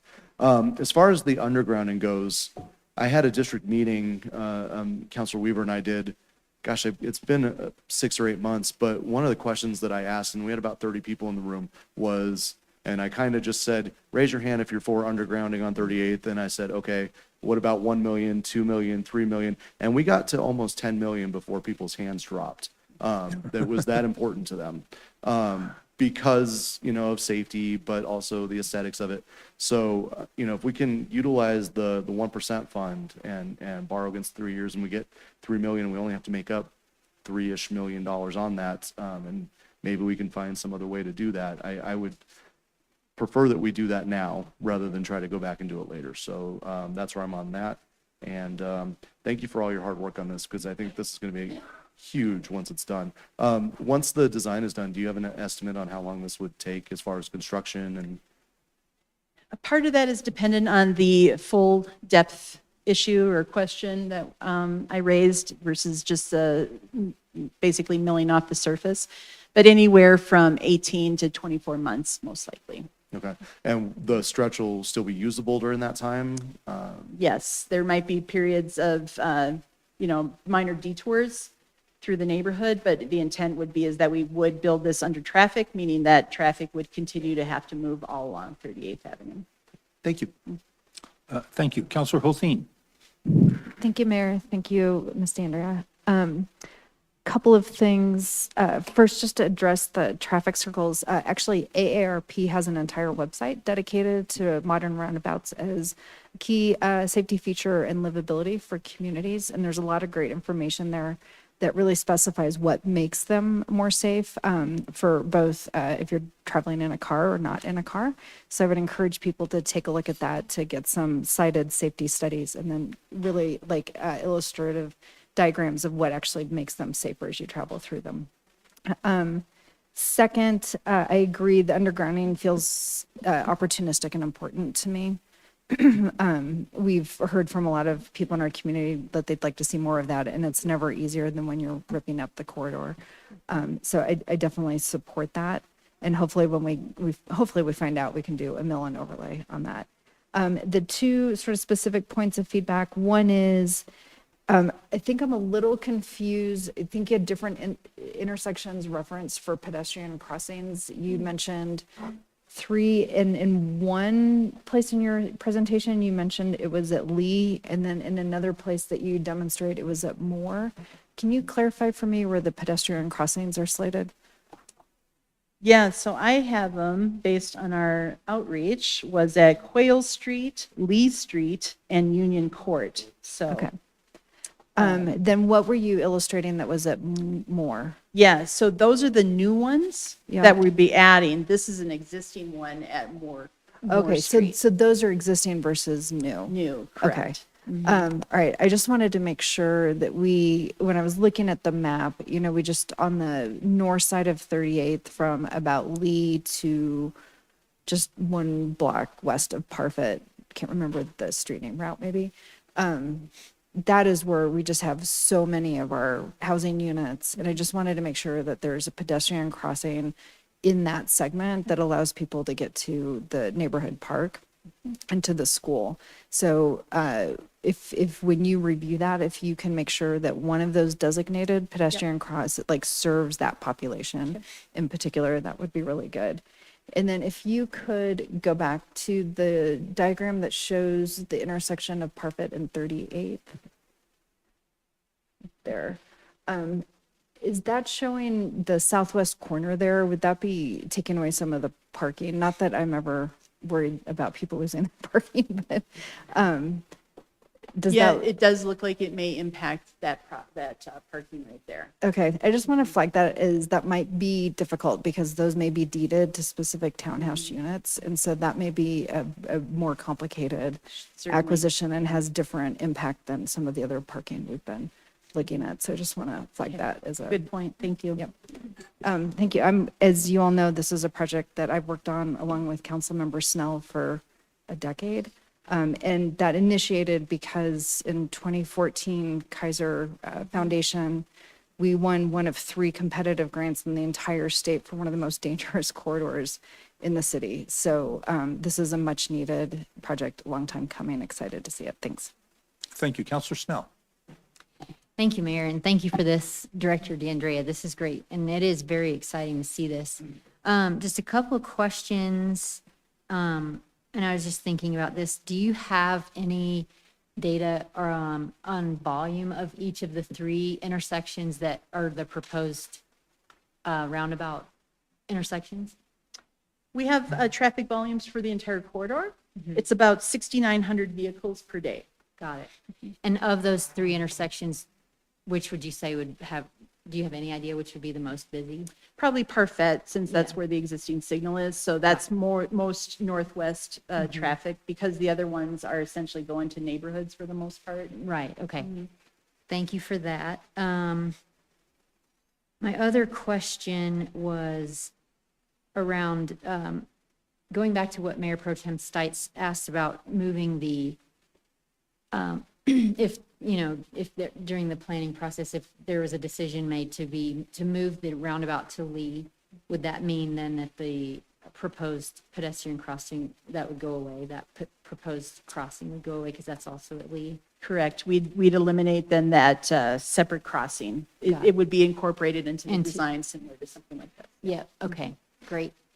That helps. And then the other thing I'll just add, I also am in favor of the undergrounding. I know that is a big price tag, but it just makes sense. So I wish I could just hand over the money, but I don't have it. I know. Yeah. Sell more coffee. I know. That's what we do. All right. Thank you. Counselor Larson. Thank you, Mayor. And obviously, this is a very big, important project. We're spending a lot of money on this. So it is important that we get it right. A lot of the issues that I brought up here tonight are very pivotal to the development of this thing, including the idea of undergrounding.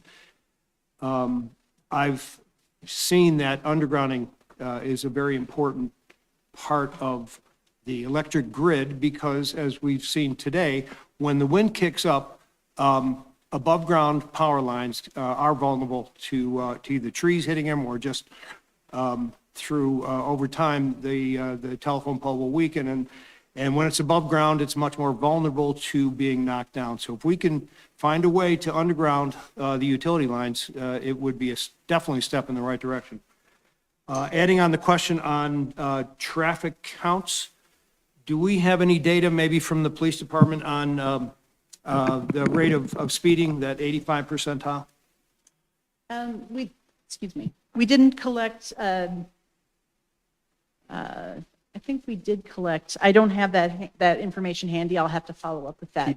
But we did do that as part of, with our counts, we did get speeding data along there. And I just PD don't have that handy. Yeah, and PD they used their black box on Right. at least one application, and it was one of the highest, Mm. above the 85%. I don't have the numbers either with me, but we can get. There's those too. more speeding on 38 compared to other.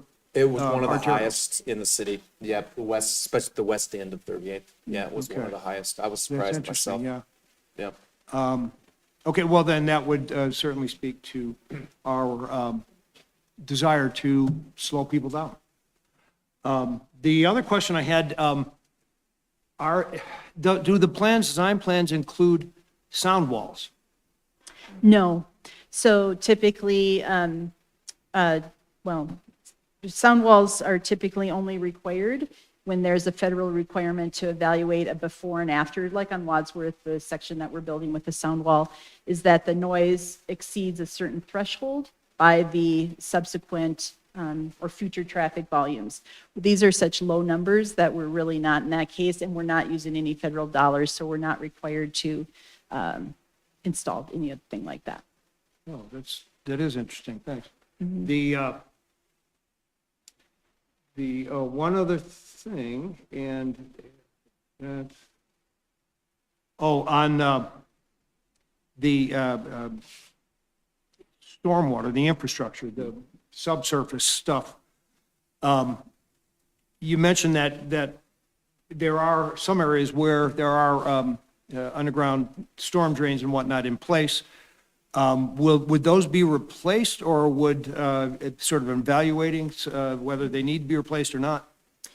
Yes, there is some storm sewer already in place along the corridor. In some cases that we can leave that in place, and others it needs to be enlarged in size. Therefore, it will need to be removed and replaced. But the existing segments, if we can keep them, we'll make sure that they're in good condition. But it's fairly limited what we can retain. And there's a history of some areas along this stretch there. When we have a heavy rain, the water doesn't go where it's supposed to. Correct, yeah, because we have roadside ditches, not necessarily a cohesive plan of where that water is supposed to go. It does tend to stay in low areas that then don't have an outlet or a drain to them, and so it either sinks in through the ground over time or evaporates. So this will create a continuous system to get rid of that water and outlet it to ultimately to Clear Creek in a cohesive And that's part of the fashion. design. Correct. Right. Yeah. Okay, and then one last question on the traffic circles. It appears that where there are bike lanes, the bike lanes end at the traffic circle?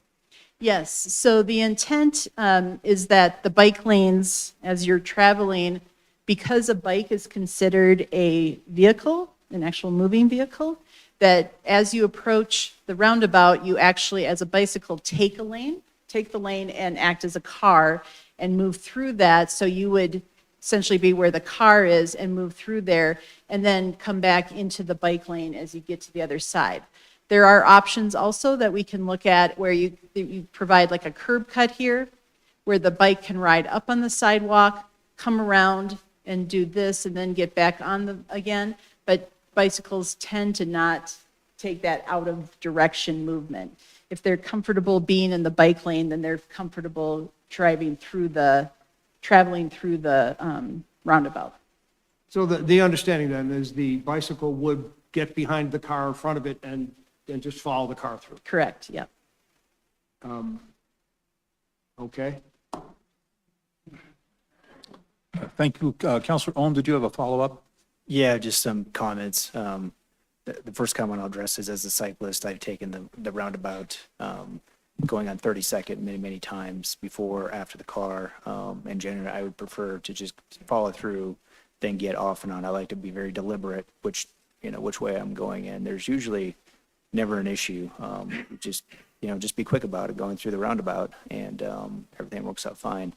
The other comment I want to make sure that I address is I really want to applaud Director DeAndrea and the consultants for putting in the bioswales, the lid. I think that's great, aesthetically, and to help us with stormwater on a couple of those slides that you had. I don't see that very often, and I'm really excited about seeing that in the city of Wheat Ridge. I think that could have a great benefit to, enhancing some wildlife and creating just a really positive experience for people, for drivers and pedestrians. So thank you. Thank you. I don't see any further questions. Thank you, Director DeAndrea. Very nice presentation. Counselor staff has asked us to answer a few questions by consensus. Do we wish to move forward with the final design along the outline that's been proposed? And we do. That's a yes. Is there a desire to pursue undergrounding on the utility lines? We can make that happen. We have a strong yes there. And are there other items that we should explore? And I think we've had a pretty good discussion on that. So I think we probably will let the staff get going on that discussion. So thank you very much. We have a number of members of the public that have stayed with us. Thank you all very much. We're a little bit, we're about 2.25 hours into our meeting. I would like to pause for about a 5-minute break, if that's all right with everyone. So we will be back here at about 8:48, if you will. So we're going to take a short break. Thank you.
Okay, thank you all for allowing us to have a little break. It's great to have everyone back with us. And I'd like to move now to our third agenda item. This is HCA Health One Rose Development Proposal. Mr. Goff, do we, you want to take it from here? Thank you, Mayor. I'll do a quick introduction, keep it fairly short, and then I'll turn it over to Casey Goober, who is with HCA Health One, and then Lauren Mikulak, Community Development Director, will have some brief comments as well. Then we can open it up for Q&A, if that's all right. So as you all know, we're here tonight to consider the request from HCA Health One Rose for the city to amend its code to allow for freestanding emergency department as part of a larger health park at the northwest corner of 38th and Wadsworth Boulevard. This site is the current location of the Wilmore Center and the former Midas property, which the city currently owns. The city's code would have to be amended to allow for this use, as City Council passed an ordinance in 2018 after a 2-year moratorium to prohibit freestanding emergency departments anywhere in the city. At that time, these facilities were increasing in Colorado fairly rapidly, and an application was filed with the city by an out-of-state company, which was ultimately denied by our planning commission. Freestanding emergency departments came under scrutiny during this time from both the public and the media due to patient confusion between these facilities and urgent care facilities, perceptions of the quality of services provided, and a lack of transparency concerning fees for services.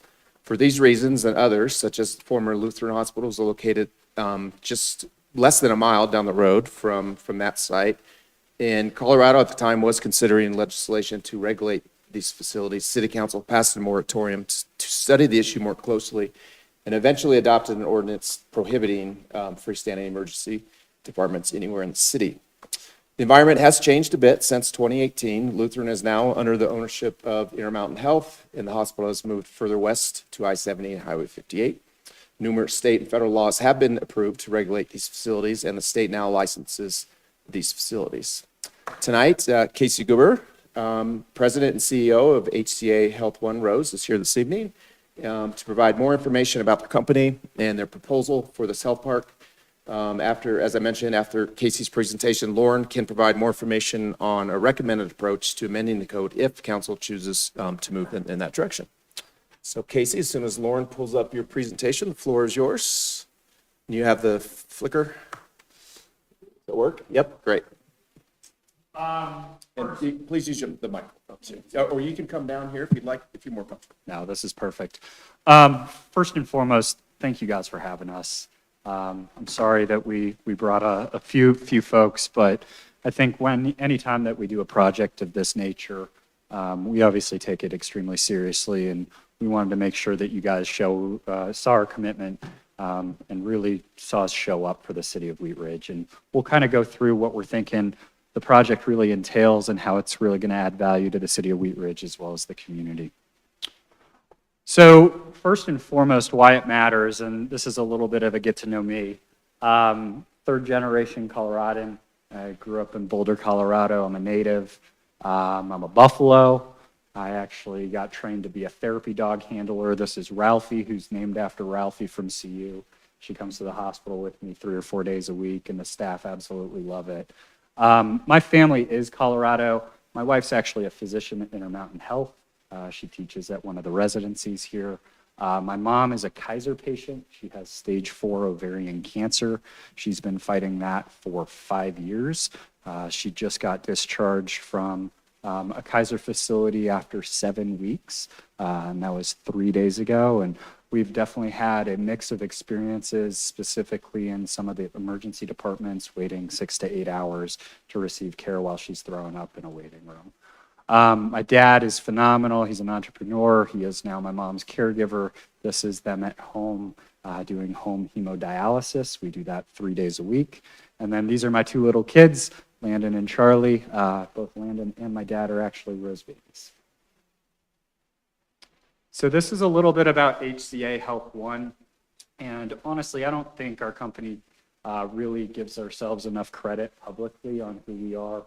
We are the largest hospital operator in the country. We've got almost 190 hospitals. We have 300,000 colleagues throughout those hospitals and almost 100,000 nurses. We invest over $300 million into nursing education. And then you can see a whole bunch of other stats and awards that the organization really is exceptionally proud of. We are a for-profit company, so we do pay taxes, which is very different than a lot of the other health systems in town.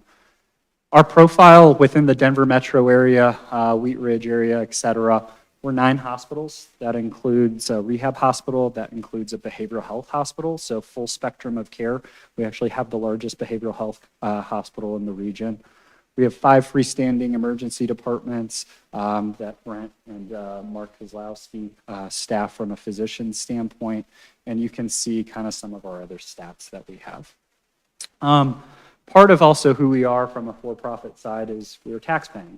So we pay almost $500 million a year annually in taxes. We do a bunch of philanthropic contributions, and we have $1.2 billion in total payroll and benefits, which is also taxed. So large organization. For-profits sometimes have the connotation of not doing charity care, not doing Medicaid care, not doing self-pay care. That is simply not true. We're actually the largest Medicaid provider in the city of Denver. There's a misconception that Denver Health is. They actually do about 10% of the Medicaid population. We do about 25% of the Medicaid population, which is a big deal. I think the other thing to note is we're really big on workforce development. We have over 110 residents throughout our hospital profile within the metro area. And one of the fun things that's coming up is we're actually going to be building a nursing school in Aurora called the Galen School of Nursing. We already have 12 of those throughout the United States, and we'll be graduating over 400 nurses a year that will be cycled into our economy and into our workforce, which will be a great thing for all of our communities. So a little bit about Rose, and I am so proud of what Jeff and Karen and essentially the Rose family kind of highlighted for you guys. I think you guys saw a little bit of our culture and again, how we show up. I started at Rose as an unpaid intern 14 years ago. Again, my dad was born there. My uncles were born there. My grandfather had his heart surgery there. Grandma had cancer care there. I think the things that I really want to highlight on here is why it was built. It was built for everyone. There was a lot of discrimination, like the rabbi indicated. We were the first hospital to credential an African-American physician, the first hospital to credential a female physician, and we are really proud of who we are, and we really try and serve the need of every creed. We also call ourselves a drive-by hospital. I am not a trauma level 2 center. I'm not a level 1 center. I'm not a neurocomprehensive stroke center. Most people that come to Rose have to drive by another hospital to get the care at Rose because we are extremely elective and we are in the city center of Denver.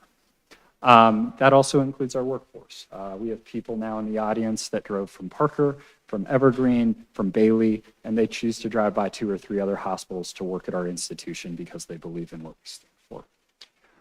We are also significantly investing in women's.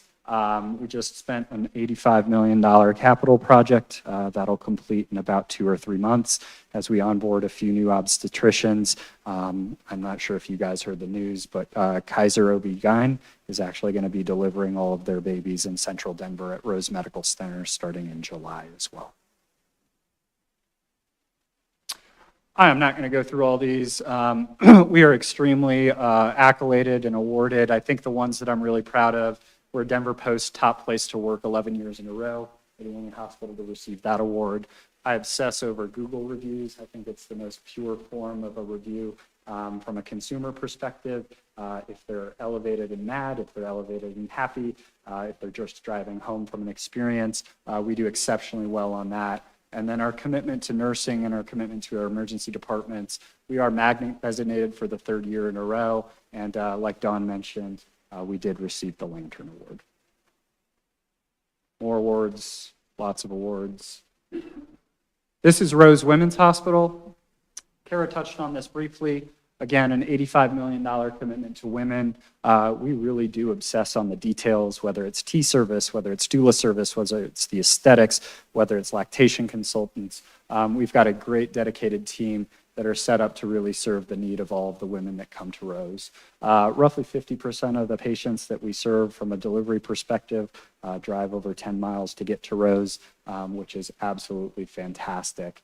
And then that does include Wheat Ridge. So we pulled the data on births for a rolling 12 months up into Q3 of 2024, and roughly 25% of Wheat Ridge babies that have a zip code from here actually deliver at our hospital.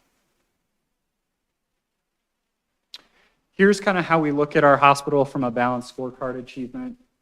We obsess over patient experience. We perform exceptionally well. We always start with our people and culture. If we take care of our people are going to take care of our communities. Our people are going to take care of our patients. We have some of the highest employee engagement across all of HCA, again, 190 hospitals. We actually do have the highest physician engagement out of all of HCA, which is a great testament to how we support our physician partners. And then from a quality perspective, again, we obsess over this as well. We haven't had a line infection in our ICU in over 2 years. We haven't had a hospital infection in over 1 year. And I am extremely proud to be able to consider this the place that we all work at. This is a place that we trust our friends and family.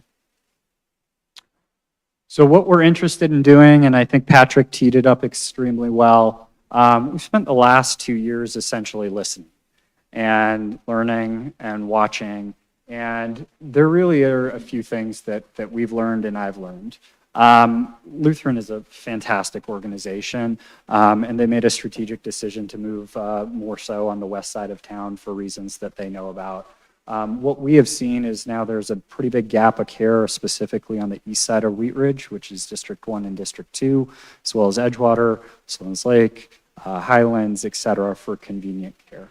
We're also hearing choice is a pretty big deal, especially for the city members of Wheat Ridge, whether it's women's services, whether it's access to pediatric services, or access to other premier health services. Choice is a huge deal, and I think that we can help fill that need.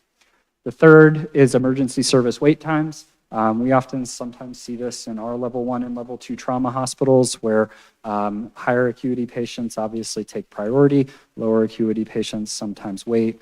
We obsess about our operations at HCA, including at our level 1 and level 2 trauma centers, but specifically for Rose, I do want to point out, here are some of our operations that Don and Dr. Levy do a phenomenal job on. So arrival to bed is if you walk into our emergency department, you will be in a bed in 7 minutes at the main hospital. If you walk into our freestanding, you will be in a bed on average in 3 minutes at our freestanding ED. The time it takes to see a provider, so either an NP, PA, or MD at our main hospital, is 9 minutes. The time it takes to see a provider, which is a physician-only staffing model at our freestandings, which would be the case here, so MD or DO, is 5 minutes. If you are coming into our freestanding ED and have a lower acuity type diagnosis, the time it takes to get you home is 56 minutes. That's less than an hour. You will be treated, you will be screened, you will be taken care of, and you will be out the door going home in less than an hour. If you're getting admitted to our hospital, both the freestanding and the main, it's 240 minutes. So the other thing that we've heard through our EMS partners, whether it's Metro Fire, whether it's Denver Health, is there's now kind of what we're considering an EMS desert in Edgewater and Wheat Ridge and kind of your eastern corridor.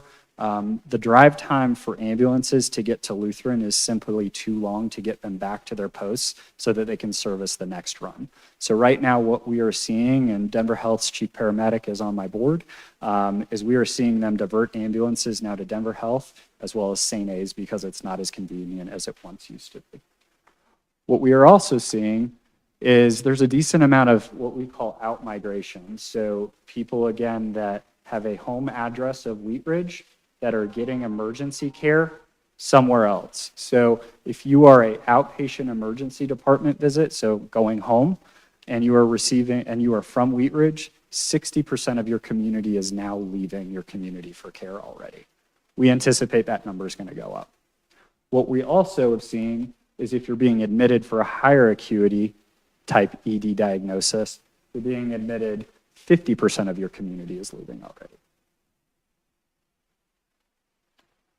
What we've also learned, and Patrick hit on this, is there was a lack of price transparency in 2018 when you guys decided to vote on the statute that went into place. And I think I probably would have done the same thing. There was a company called First Choice Emergency Departments out of Texas. It was private equity. It was extremely predatory, and they were kind of saturating the market. They are no longer in Colorado. They did not run their emergency departments or their freestanding EDs with board-certified physicians. It was oftentimes mid-levels. That is not our model at all. Since then, there's been federal regulation. There's also been state regulation, and those laws are in your packet, and we have to abide by those, and we take that really, really seriously as well. What I'm also really proud of, and again, I think when we put our minds to it, we really do show up for our communities. We've showed up for Denver. We actually started showing up for Wheat Ridge 2 or 3 years ago by volunteering at the Giving Tree, and actually May 9th, and you guys are more than invited as well. If you know the organization Wish for Wheels, we're going to be building out 78 bikes for the second graders at Stevens Elementary School. And as you guys know, Stevens is a Title I school. Over 70% of their kids are on food stamps, and we really love giving back to the community.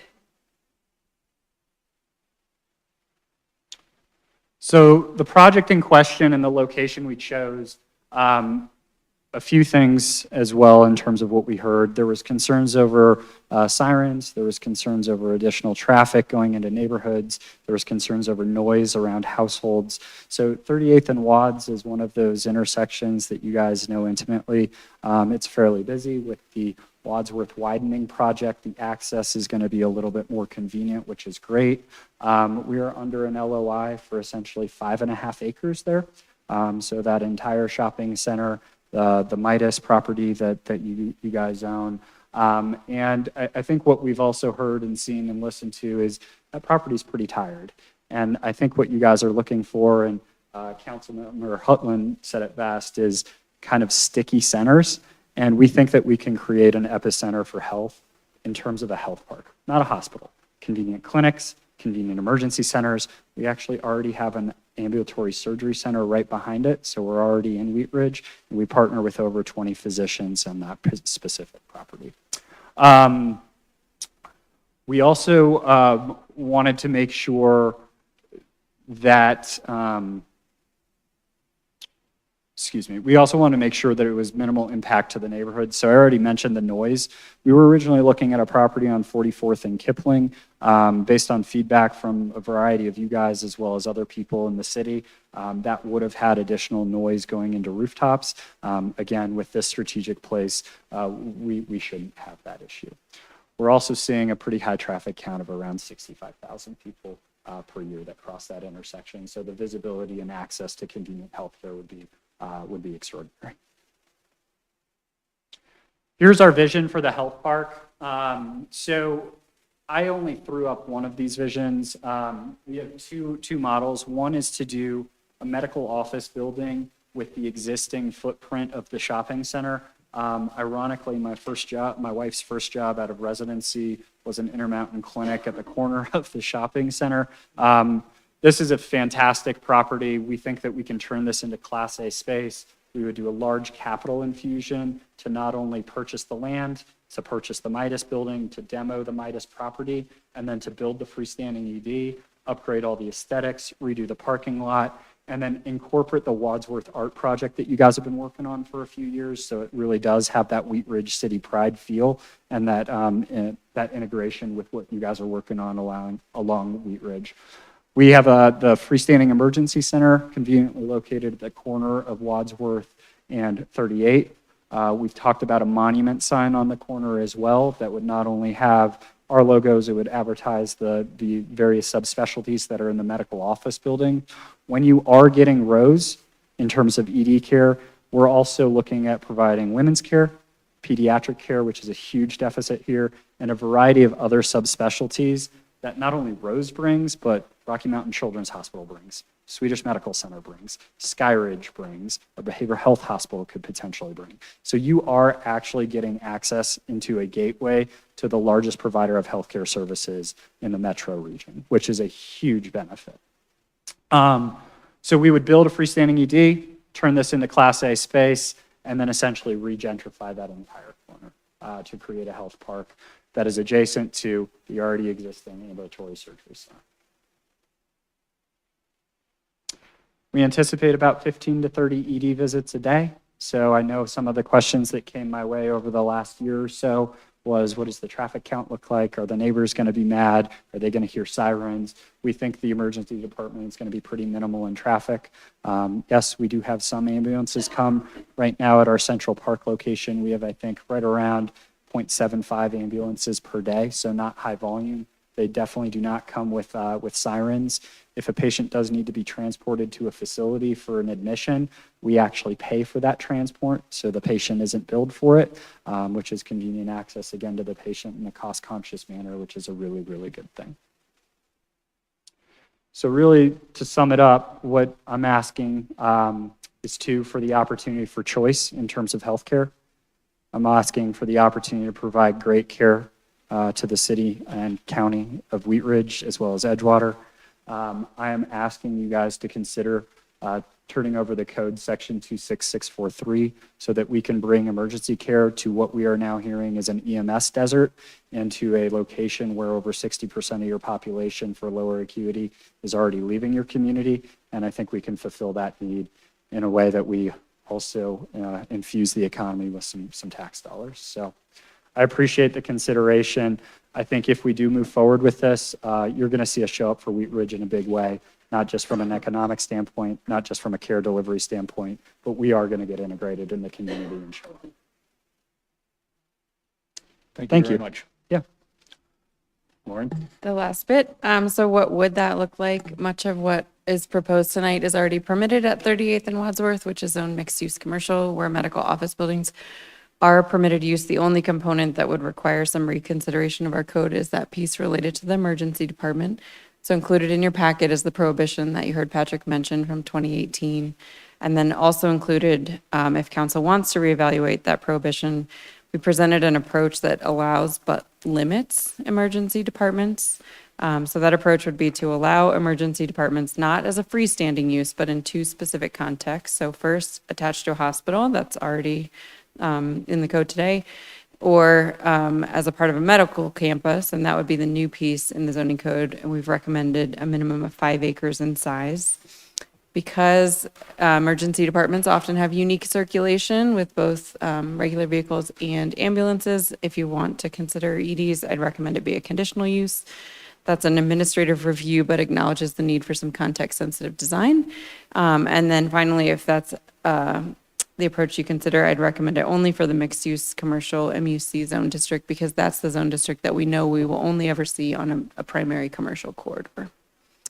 Thank you. Is that it? Okay, Councilor Hoppy. Thank you, Mr. Mayor, and thank you for the presentation. A long time ago, I was a freshman city councilor of all of 5 months when we did this moratorium. And I'll tell you why we did it. And it was a lot because what was happening in the environment of freestanding emergency departments is there's a lot like I think Councilmember Fitzgerald said they're selling snake oil. And it was that there were not licensed physicians, that there were just nurses, that people would go in there with like, in like heart attack state, and would then be sent to a hospital in an ambulance, and then they would get hit with the ambulance bill, and they would think that their insurance would cover it, and their insurance wouldn't cover it, and it was super predatory. And so that's why we took up the emergency moratorium. It's like one of the tools that we have as city council to be able to be like, well, put the brakes on real fast. And then why we eventually, just the licensing and everything behind it, the legislation behind it was not caught up with it. And so that's why it became permanent. I did ask some questions when we met because I wanted to make sure that if something like this comes into our community, that we're making sure that we're protecting our community from that type of thing. Things like, if you do go there and they can't provide you the services that you need, who pays for the ambulance to the other hospital? Rosewood was the answer that I got. Things like, we now have legislation that the pricing has to be clear, right? They have to tell you if they accept your insurance or not. And I also sit on a board, the Jefferson County Economic Development Corporation Board of Directors, and the CEO of St. Anthony is on that board, and he's talking about how very busy they are since the move and then since the thing with Kaiser. And so this would really significantly, I feel like, help our community in those pieces, and then the additional pieces about like the women's services that would be offered. So I'm saying all that because I wanted to give you a piece of the history of why we went there, and then to also say that I was very skeptic, and I was very I even told Patrick, why are you even trying to tell me to go talk to this person? I was there in the first place. And he's like, well, there are a lot of things have changed. And so I'm just saying that because as a skeptic, I have changed my mind because the landscape has changed. And I think it'd be really great for our community. And so I just want to say that I'm supportive of this. I wanted to let you know why I have now decided to change what I put on the books a long time ago. Thank you. Councilor Hulteen. Thank you so much. I just really want to thank everyone for coming tonight and sitting through 2 hours and 15 minutes of long-range planning and corridor planning with us. So this is in District 2, the proposed site, and I was not here a long time ago with Councilor Hoppy when it all started. I'm enthusiastic about this. I agree the word was used as that corner is tired.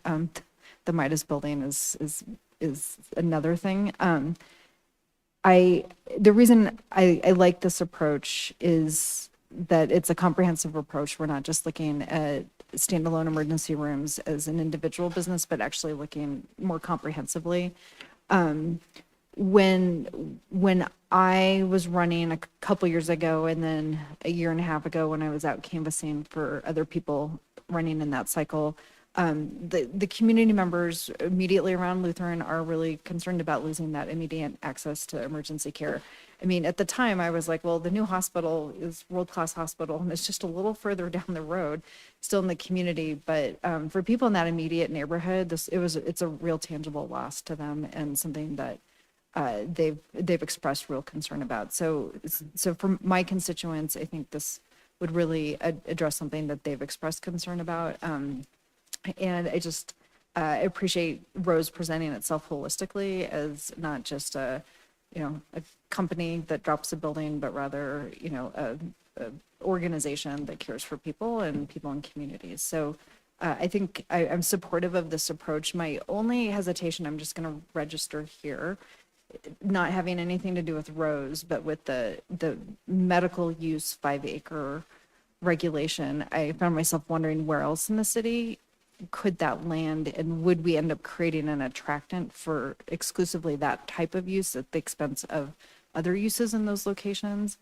And I think, Lauren, you would know better than I, but I didn't feel like there were two. That would be my only concern, is if we create this specific type of use, are we creating a magnet to become a place where these medical campuses flourish, when in fact we're working on a comp plan, when we're really trying to diversify our commercial corridor? So that would be my only registered concern. So Lauren, if you could maybe speak to that a little bit, I'd appreciate it. Yeah, that's a fair comment. You're right. We don't have a lot of developable land that would meet the MUC and 5-acre criteria. Is it possible that there's a piece on Kipling that isn't zoned that yet that could be conceivably? But I think we'd be putting it into a pretty tight box with this approach. Thank you. Mayor Pro Tem Stites. Thank you, Mr. Mayor. Because this is a pretty big commercial corner, And Patrick, maybe you can talk about this a little bit. What kind of tax revenue can the city look for from a development like this? Yeah, it's a good question. I don't have those numbers. Health One has not shared those with me. I was gonna look up, I didn't get that done for today, what we're currently generating there, which, you know, can't really share. It's confidential information, business by business, but there's only a few currently tax generating businesses in there, right? There's a pizza, liquor store. I think everything else is pretty much medical related today. Subway. Yeah, so, I've been thinking about that. Yeah, I believe it would not be a decrease, I don't believe. But I don't have those numbers with me today. So, but it will generate some sales tax and. Yeah, there would be some sales and use tax. I still don't know how much. Okay. I'm generally supportive of this. I think this is a good use for that campus. And I think, as Councilor Hulteen said, I've walked a lot of those neighborhoods around there. That's right across the street from District 3. And there are a lot of people concerned with Lutheran gone now that there's a hole. And it's not just that neighborhood. It creates a wider gap between emergency services. So, and the fact that this brings in a lot of new women's services and things like that to the community, I think this is huge. So I'm supportive of this. Thank you. Thank you. Councilor Ohm? Thank you, Mayor. I have some questions for Director Mikulak. So the first one is how many urgent cares are in the city of Wheat Ridge? I'm guessing 0. 0, yeah. Okay. Urgent care? Yeah, urgent care. Yeah. We have one? No. In the city? There's occupational on the frontage road, no urgent cares. There are in the surrounding.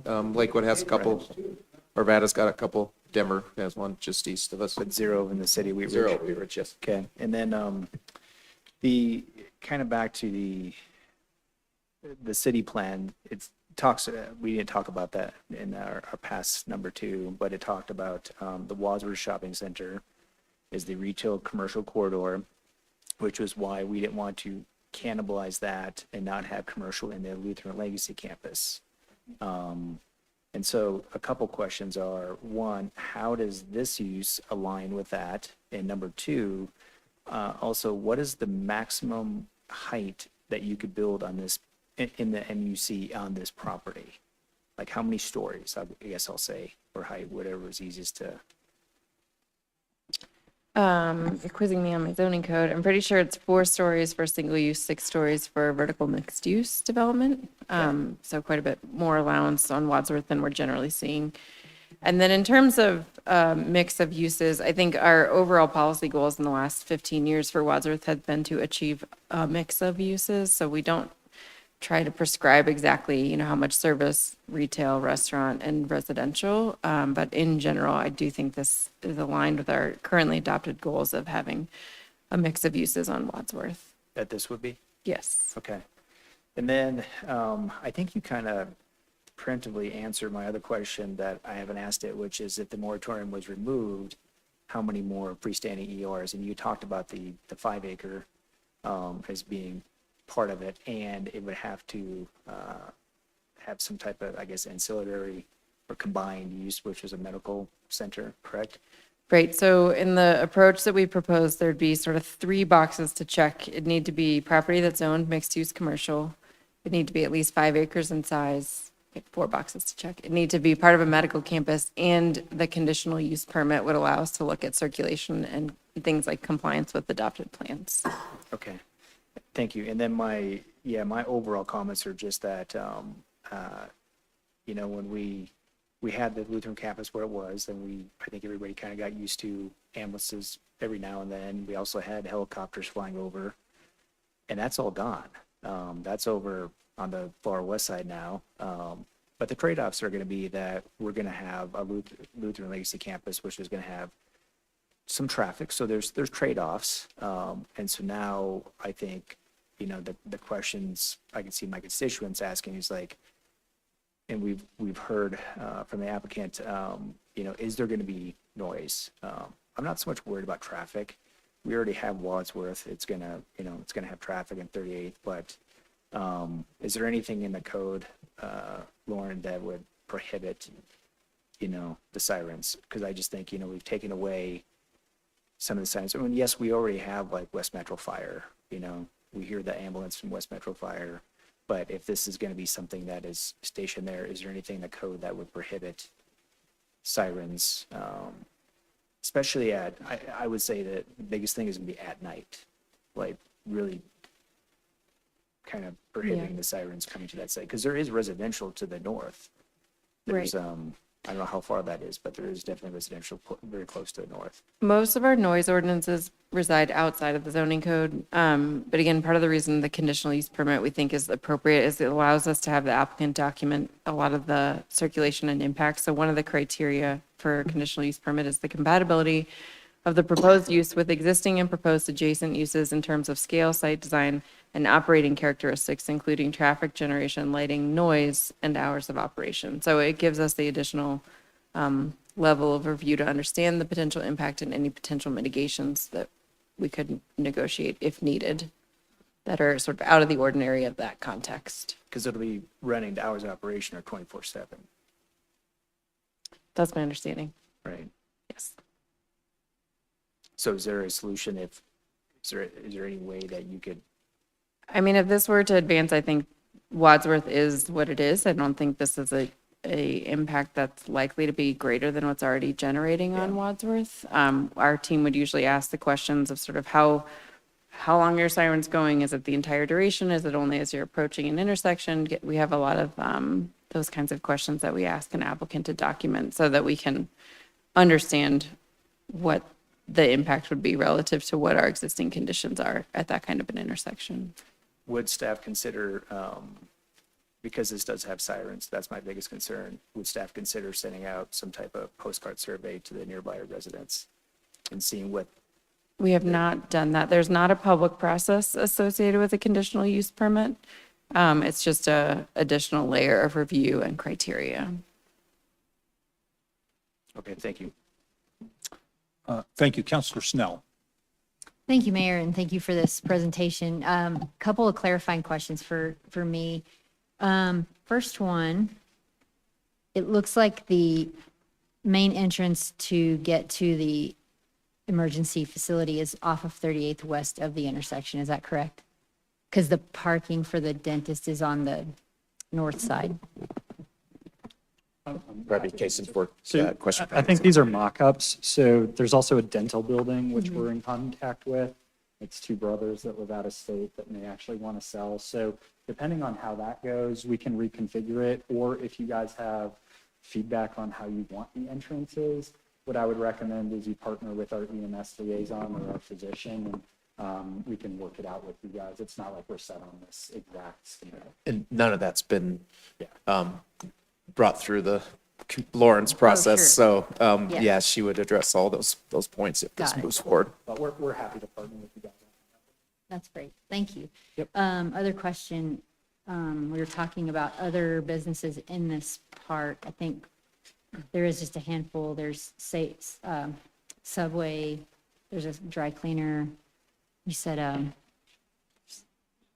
pizza. Are those, liquor store, would those businesses relocate or go away or stay or?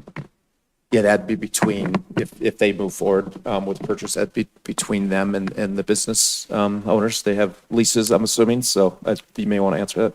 Yeah, I'm happy to. So we have the rent rolls. I think the longest it goes out is maybe 2 or 3 years from what I remember offhand.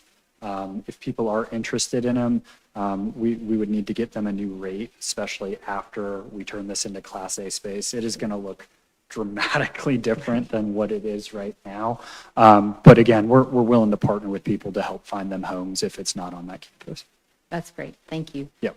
I think that's it for questions. I'm really happy about this, considering this is right across the street from District 1 and thinking about travel times to get to emergency services. That's something that you hope you never need, but when you need it now. And I know that it would be a really short drive over, from most spots in District 1.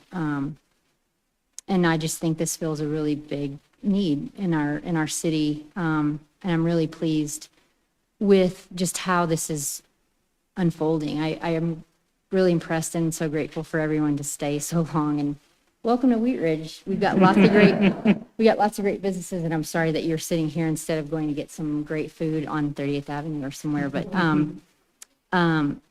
yeah, this is great, and I think this shows a commitment to community. And I think in Wheat Ridge we are very dedicated to making sure that community kind of is woven through everything. And you've already demonstrated just how you'd like to be invested in our community, and I think that goes a long way. And it is also really nice to have choice. That's always, in every facet of life, it's nice to have that. So I really am appreciative of this, and I am in favor of moving forward on it. Thank you. Thank you. Counselor Larson. Thank you, Mayor. And yeah, I agree. The timing on this effort is pretty darn good. By the time this thing, if it gets going, it will be when the Wadsworth project will be complete. And as I've said from the beginning, once Wadsworth is in place and the landscaping is done, it is going to be quite an attraction in terms of getting businesses to be interested in that corridor. Anyway, as this thing came up and I read into it, I did notice that there was I went all the way back to the Planning Commission meeting in 2015, and I just wanted to see what the concerns were. And reading through the minutes of that meeting, it was pretty apparent that a lot of the concerns then are the same concerns we have now around traffic and noise and whatnot. The difference being the context that Councilmember Hoppe mentioned in terms of licensing, in terms of some of the controversy that had surrounded that industry back in those days. And it is very nice to hear that that part of it has kind of gone away, and there isn't that sort of concern over freestanding emergency rooms. The objections at the time were primarily from people from Lutheran, and to me, right on the surface, it sounds like they were worried about competition, but it sounds like now with their move completed, it is the fact that we have an area in the city that is frankly the crossroads of Wheat Ridge that will now be considered for a freestanding emergency room. I think that it says a lot about sort of how we see that corner of the city and some of the things that will carry us into the future. I guess my first question is, if you look in the chart that is provided in terms of suggestions to amend our city code, in the past, it said the freestanding emergency room is prohibited,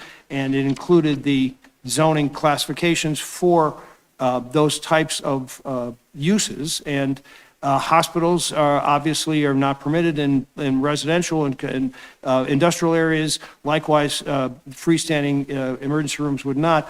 But there's only one area that conditional use for a freestanding emergency room would be allowed, and that would be mixed-use commercial zone.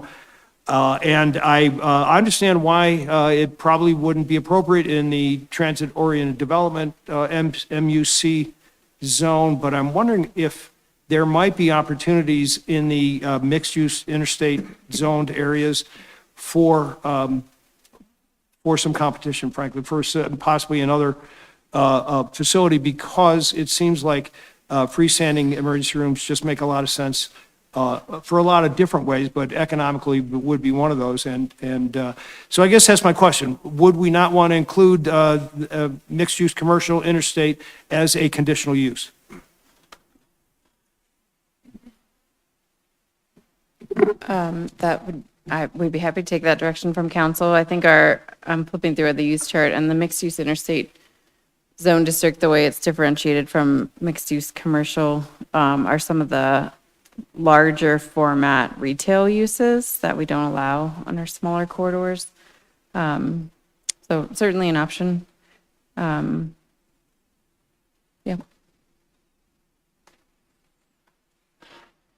Okay. That's all I had. Thank you. Thank you very much, Counselor.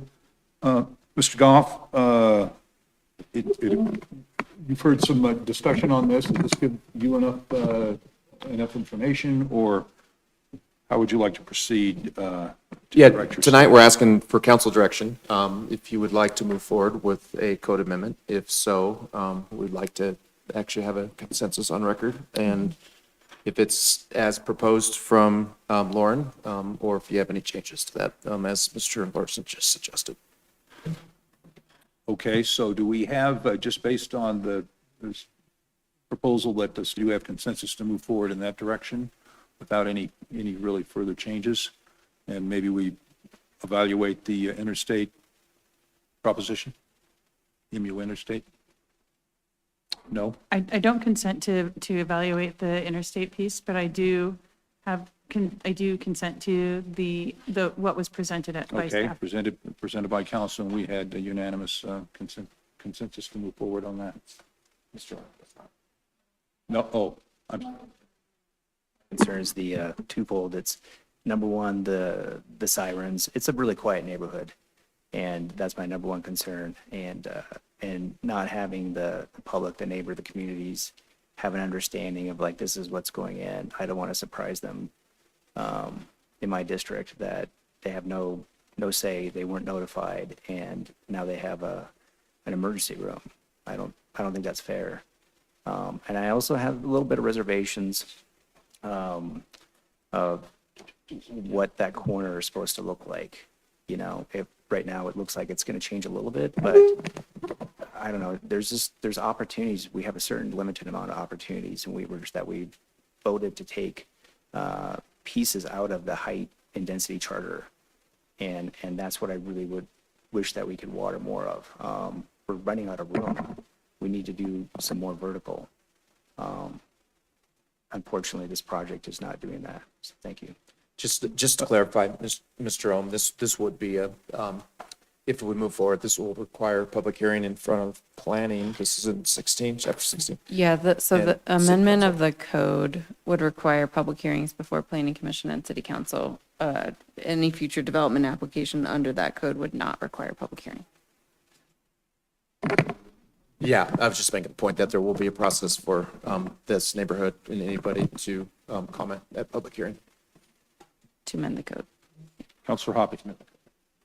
Thank you, Mr. Mayor. And I just was wondering, Casey, while you're here, maybe you could speak to Councilmember Ohm's concerns about what the ambulance traffic looks like at typically at one of your already existing freestanding emergency. Yeah, so if an ambulance is coming in, very, very, very rare lights and sirens because they're lower acuity items that aren't going to a hospital. If they are coming out and it is a heart attack, frankly, you want lights and sirens on, but those are very few and far between. But if it's a STEMI, if it's a stroke, you are wanting those patients to get to a higher acuity facility as quickly as possible, and there may be a light and siren once, twice a month. If that, Central Park, it is exceptionally rare, which is where our freestanding is for a lights and siren. If people are concerned about what I would say is elevation to the buildings, we don't have plans right now to go up 2, 3, 4 stories. If we were to tear down the existing shopping center and build a brand new medical office building, which we do have renderings for, it would only go up 2 stories to be respectful of the neighborhood itself. We're trying to be extremely conscious of the neighborhoods around it from a traffic standpoint, from a lights and sirens standpoint, from a noise standpoint, from a view standpoint, just because we want to respect what people have.